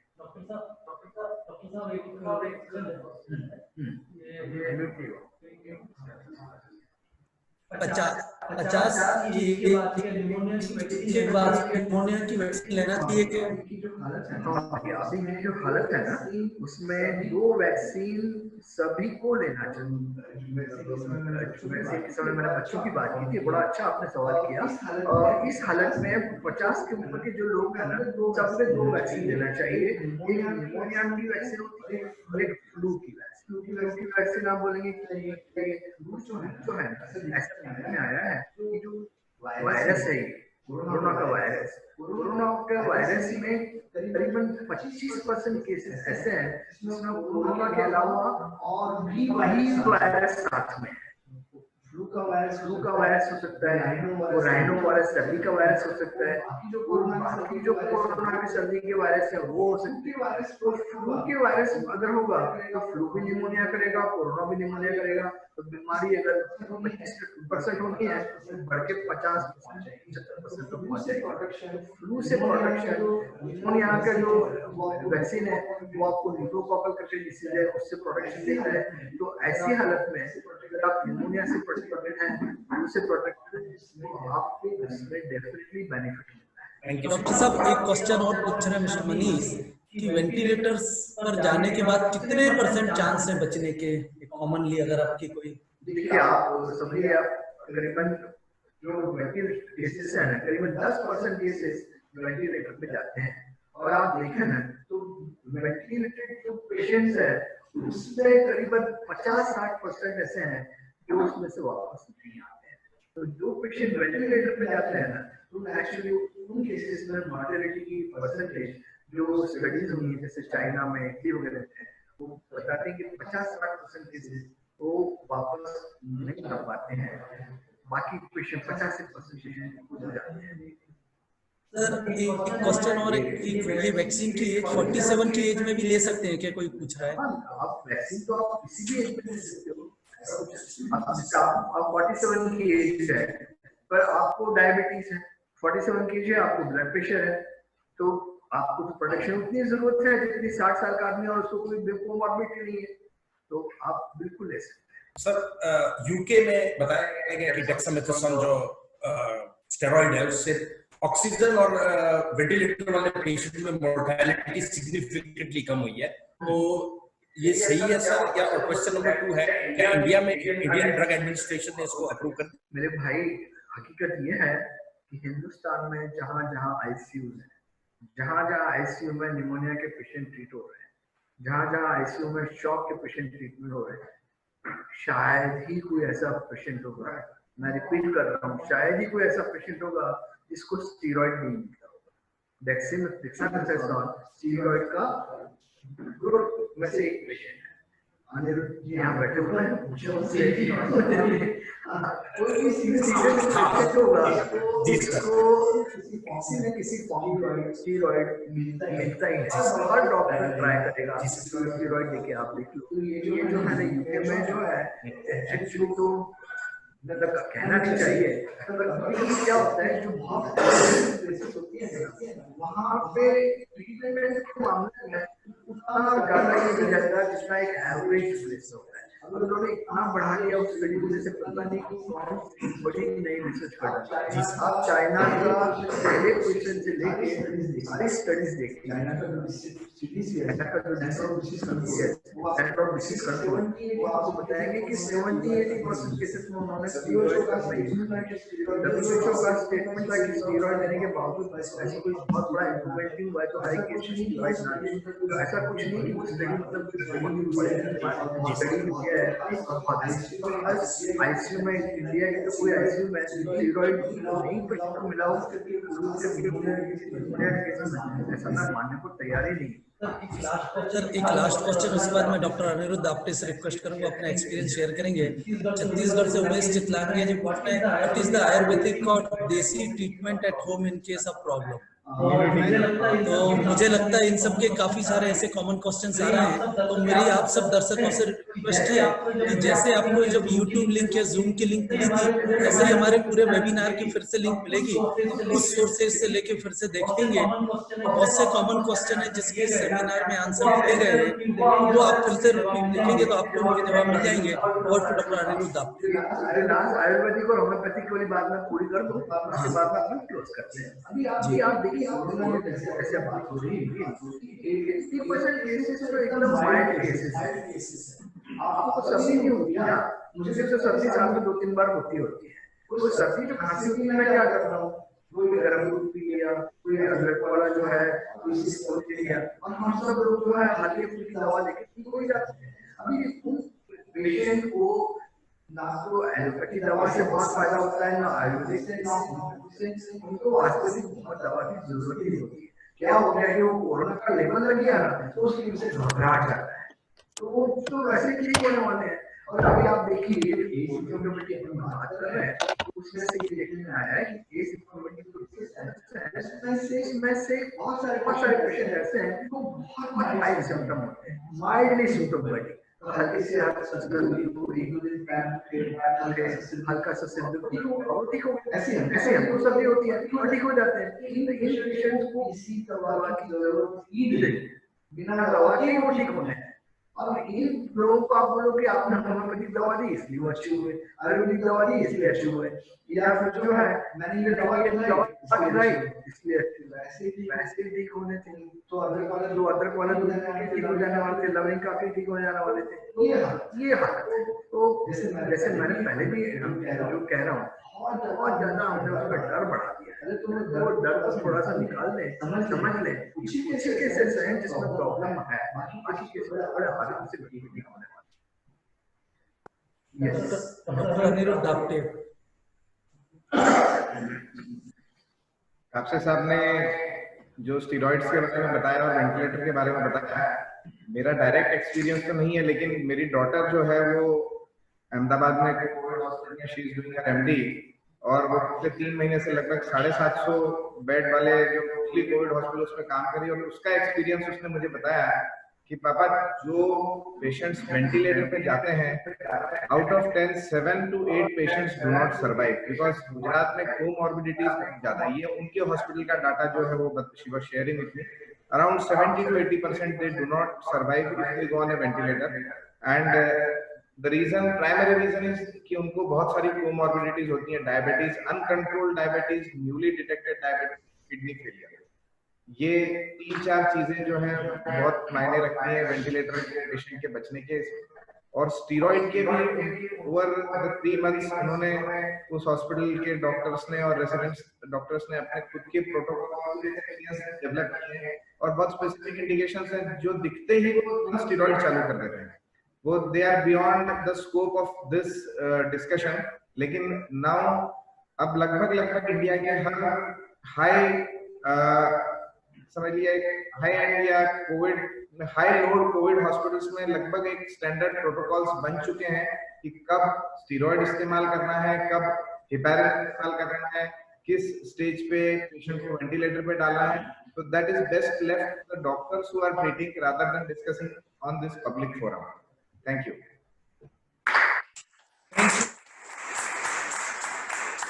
Thank you doctor Aniruddha Apte ji, और बहुत बहुत धन्यवाद डॉक्टर अशोक कापसे सर, आपका इतना वाइड वास्ट एक्सपीरियंस।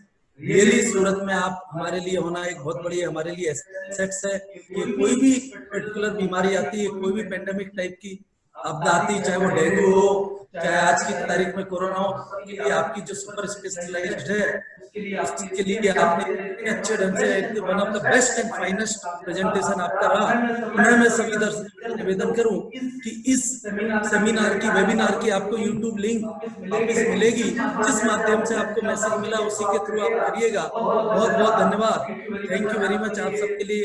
अगले सेमिनार में फिर मिलेंगे आपसे, धन्यवाद। Thank you very much. एक slide exemplary थी sir, the presentation was outstanding. Thank you very much.